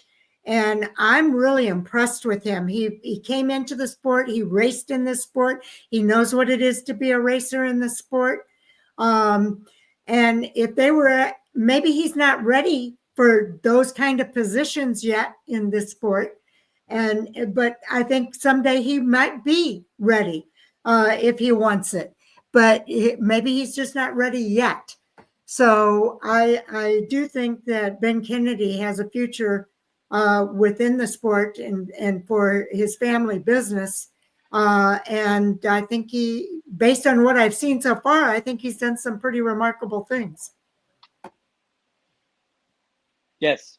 You say that. I watched a thing with Bowman Gray and the return there, and that was an amazing little story. And Ben Kennedy used to eat at the little restaurant that was right down the road from Bowman Gray Stadium. And so all of that and the rich history behind his family and all, I believe as well, Ben Kennedy is the future of NASCAR. But whether or not the powers that be want to see him take control right now, obviously that's not the answer. And Jim France felt the need to promote his leadership partners into a higher capability. So yeah. I'm just glad to see Jim France starting to ease his way out of the system, because similar to Succession, I believe his ways are old and outdated. Well, I do think he was better than Brian France, though. I think anything was better than old Brian France. Brian the no-brain France. So, yeah, for sure. I'm looking forward to the leadership becoming Ben Kennedy and maybe even Lisa Kennedy, and seeing where they can take the direction of the sport if they continue to maintain full ownership and leadership of the NASCAR properties. Yeah, yeah. Because there has been some talk about them selling a part of their share. Bingo, so. For sure. Okay. Anything else we want to talk about? I know we're getting ready to close, so I'm just gonna say I'm gonna call the owners of Jackson Motor Speedway. I've been inspired by Steve Phelps and O'Donnell. I'm gonna ask if I can be the executive chairman in charge of the announce booth portion at Jackson Motor Speedway. Or the local track. You want to be the executive of local track communications. Oh yeah. Always throw the word communications in there. That's a good one. I'm gonna have to tie that one in there somehow. On track communications during the race. Producer's another good one, right? There you go. Yeah.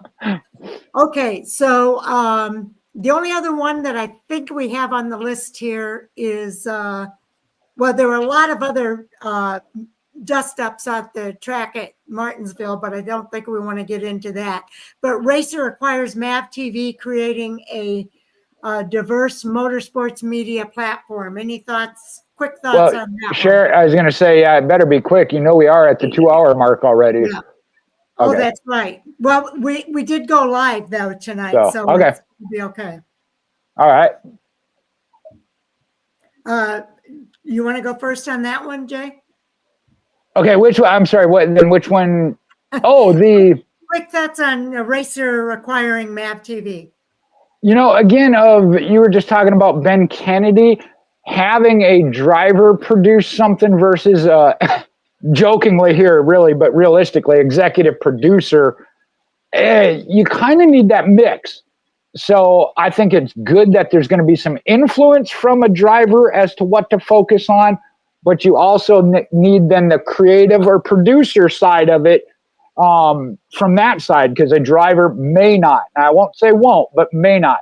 So I think finding a balance, but I do think having a driver involved in it will add value to it. And again, I am all about these platforms that are getting it out there for everybody to be able to see from one aspect. The other aspect is I'd rather see at the local track listening to your local favorite announcer in the booth.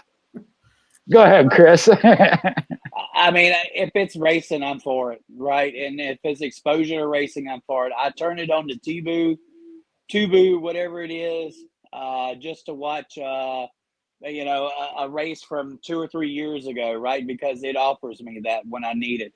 I turn it to Racing America to see the Kenny conversation. And I've watched the Amy Earnhardt interview 3 different times now. I turn it on the podcast. I turn it on to YouTube to watch Door Bumper Clear because it's entertaining to me. So any place that you can find racing and it be free or, part of a package that I already have, I'm all for that.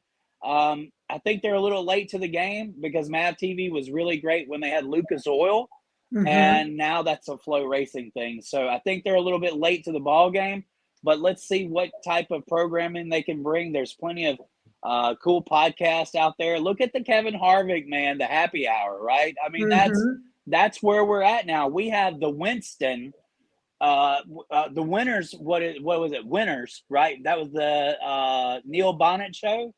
We have that like 20 different versions every week to choose from now. So we're getting different perspectives. We're getting different content. We are consuming ourselves with racing. I remember a time in my life where my father was a truck driver, and I literally waited 3 weeks to get a Winston Cup scene paper so that I could read the 2 or 3 previous weeks. And that was what kept me content until my dad come back home, because outside of watching the race on Saturday or Sunday, that was the only content that I had.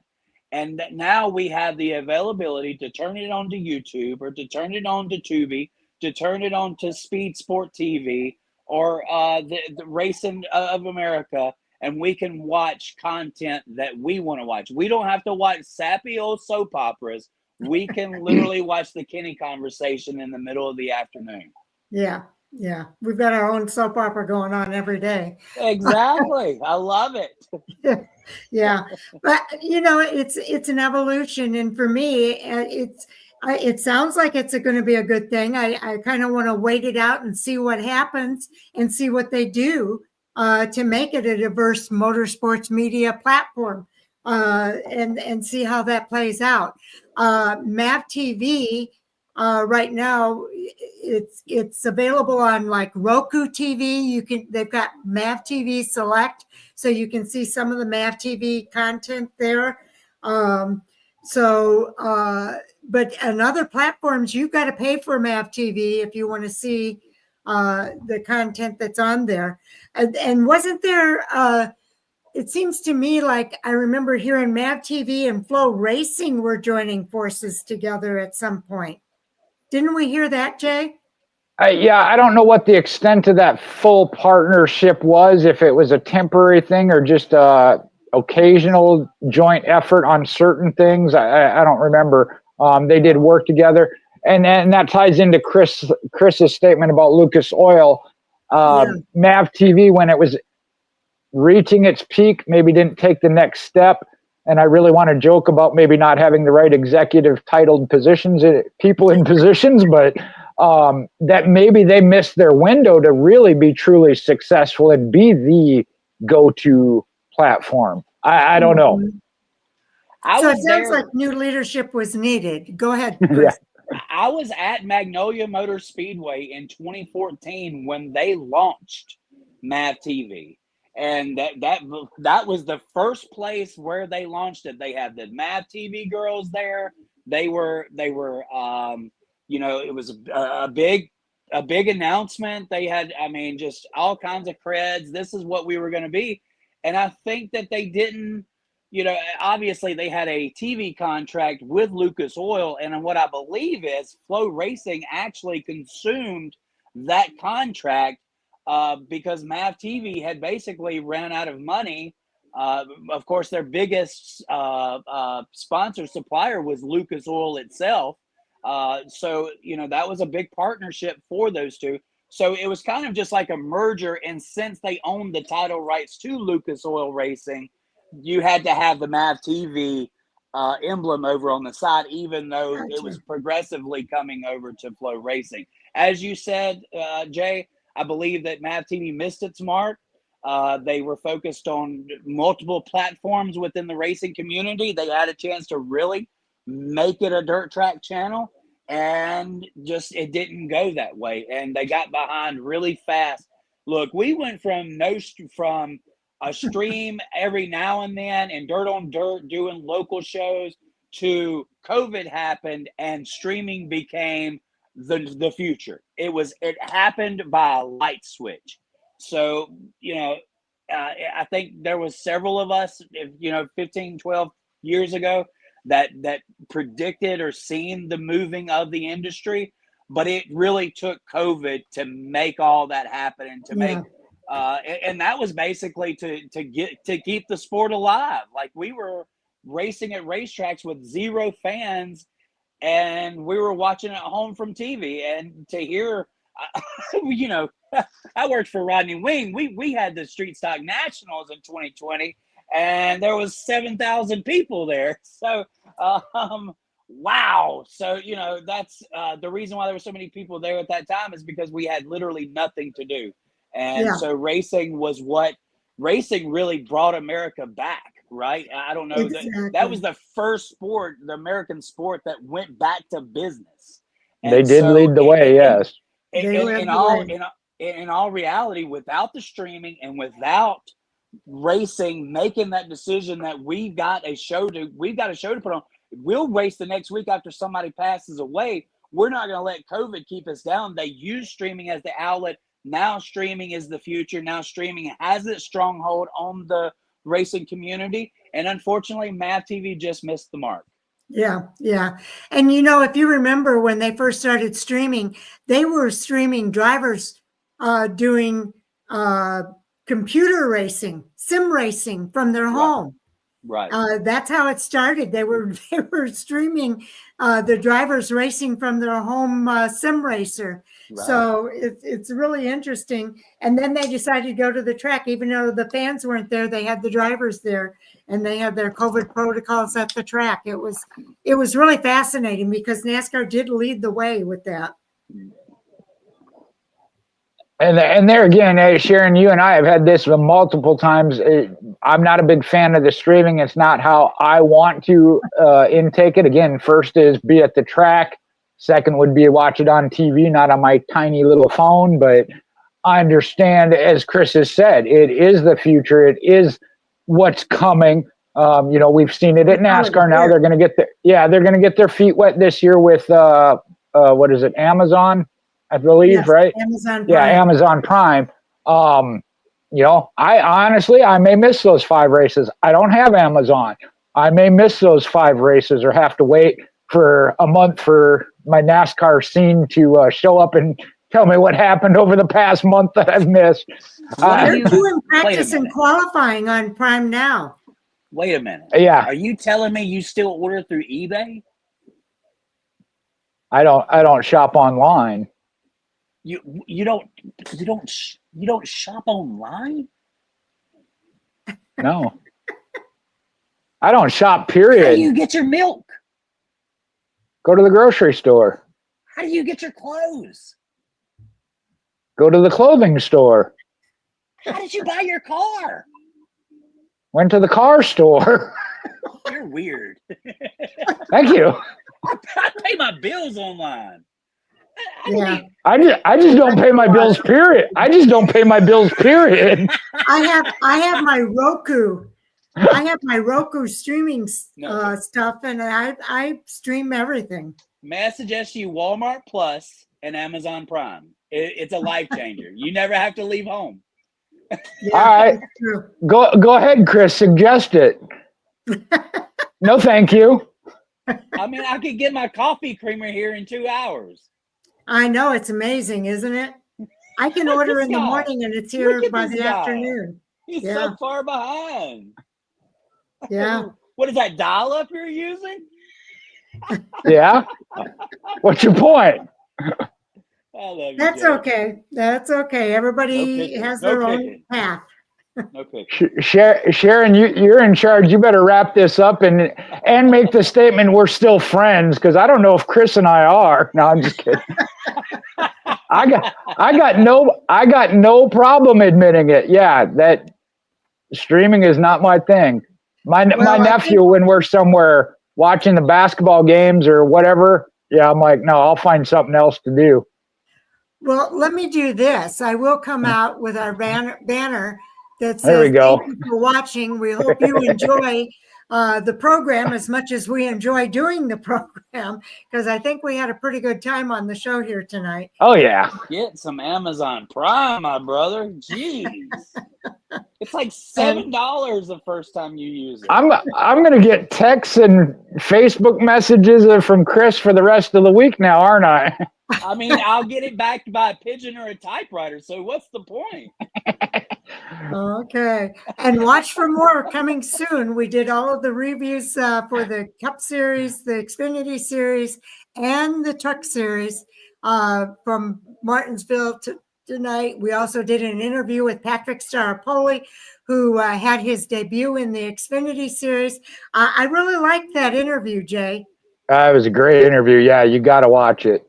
Yeah, you got to check it out because he always gives us really good information. Patrick's been with us for about as long as you've been with us, Chris.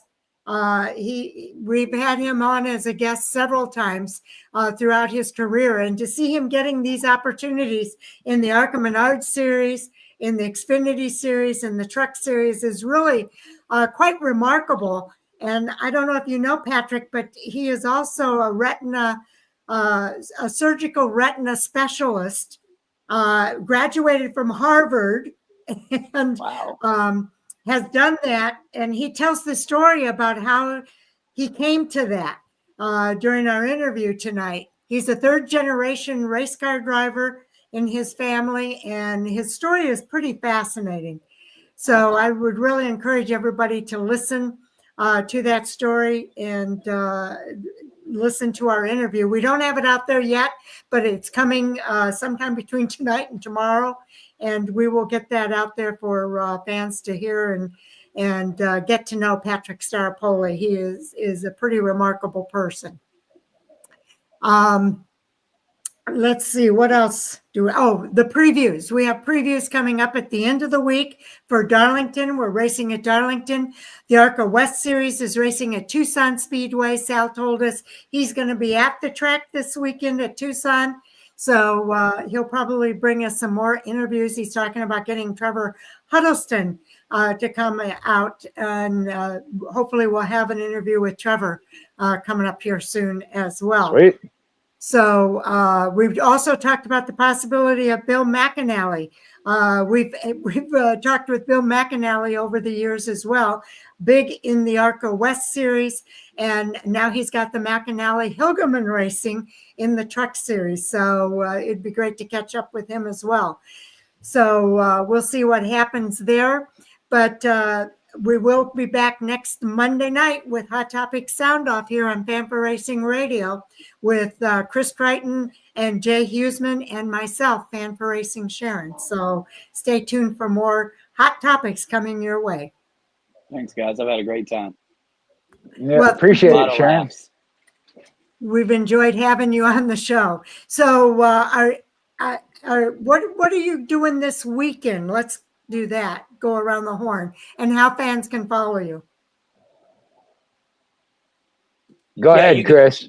You can follow me on TikTok at Flag of Caution, Twitter at Flag of Caution, or Facebook, Chris Creighton. We are going to retry the running of the Battle of the States. This is our championship belt race. We'll crown 5 champions this weekend with our modified street stocks, factory stocks, 602s, 604s. Oh, it's 6 classes, the Enduros. I'm sorry. I hate to leave those off. So 6 belts will be given out this weekend, championship belts for becoming a Battle of the State winner. Ticket prices are at Why Not Motorsports Park Facebook page. Come join us. We are the House of Hook, and baby, if you didn't watch Friday night's race on Hunt the Front, you were missing a heck of a race. Dalton Cook took the bottom, him and Jimmy Owens, and played a little bit of game of checkers, not chess. Chess, not checkers, and wound up being victorious there at the House of Hook Friday night. Unfortunately, we rained out Saturday night, but we've got a better show coming up this weekend, or just as good of a show. So y'all come out and hang out with us. It's the Battle of the States. Why Not Mississippi at Why Not Motorsports Park, the House of Hook, baby. Be there. I like it. Jay? Well, Chris, unfortunately, I can't swing over there and see you, and I didn't get to Saturday night because you rained out. But this weekend, we got the Friday-Saturday show with the USCS sprint cars. So that's a great Jackson Motor Speedway, your Capital City Raceway, has a sprint car doubleheader weekend, so I'll be busy as well. And I don't need no other title. I'm just the announcer. Shout out to Pete Walton. That's a great guy. We learn a few things. With Pete Walton's series, the USCS.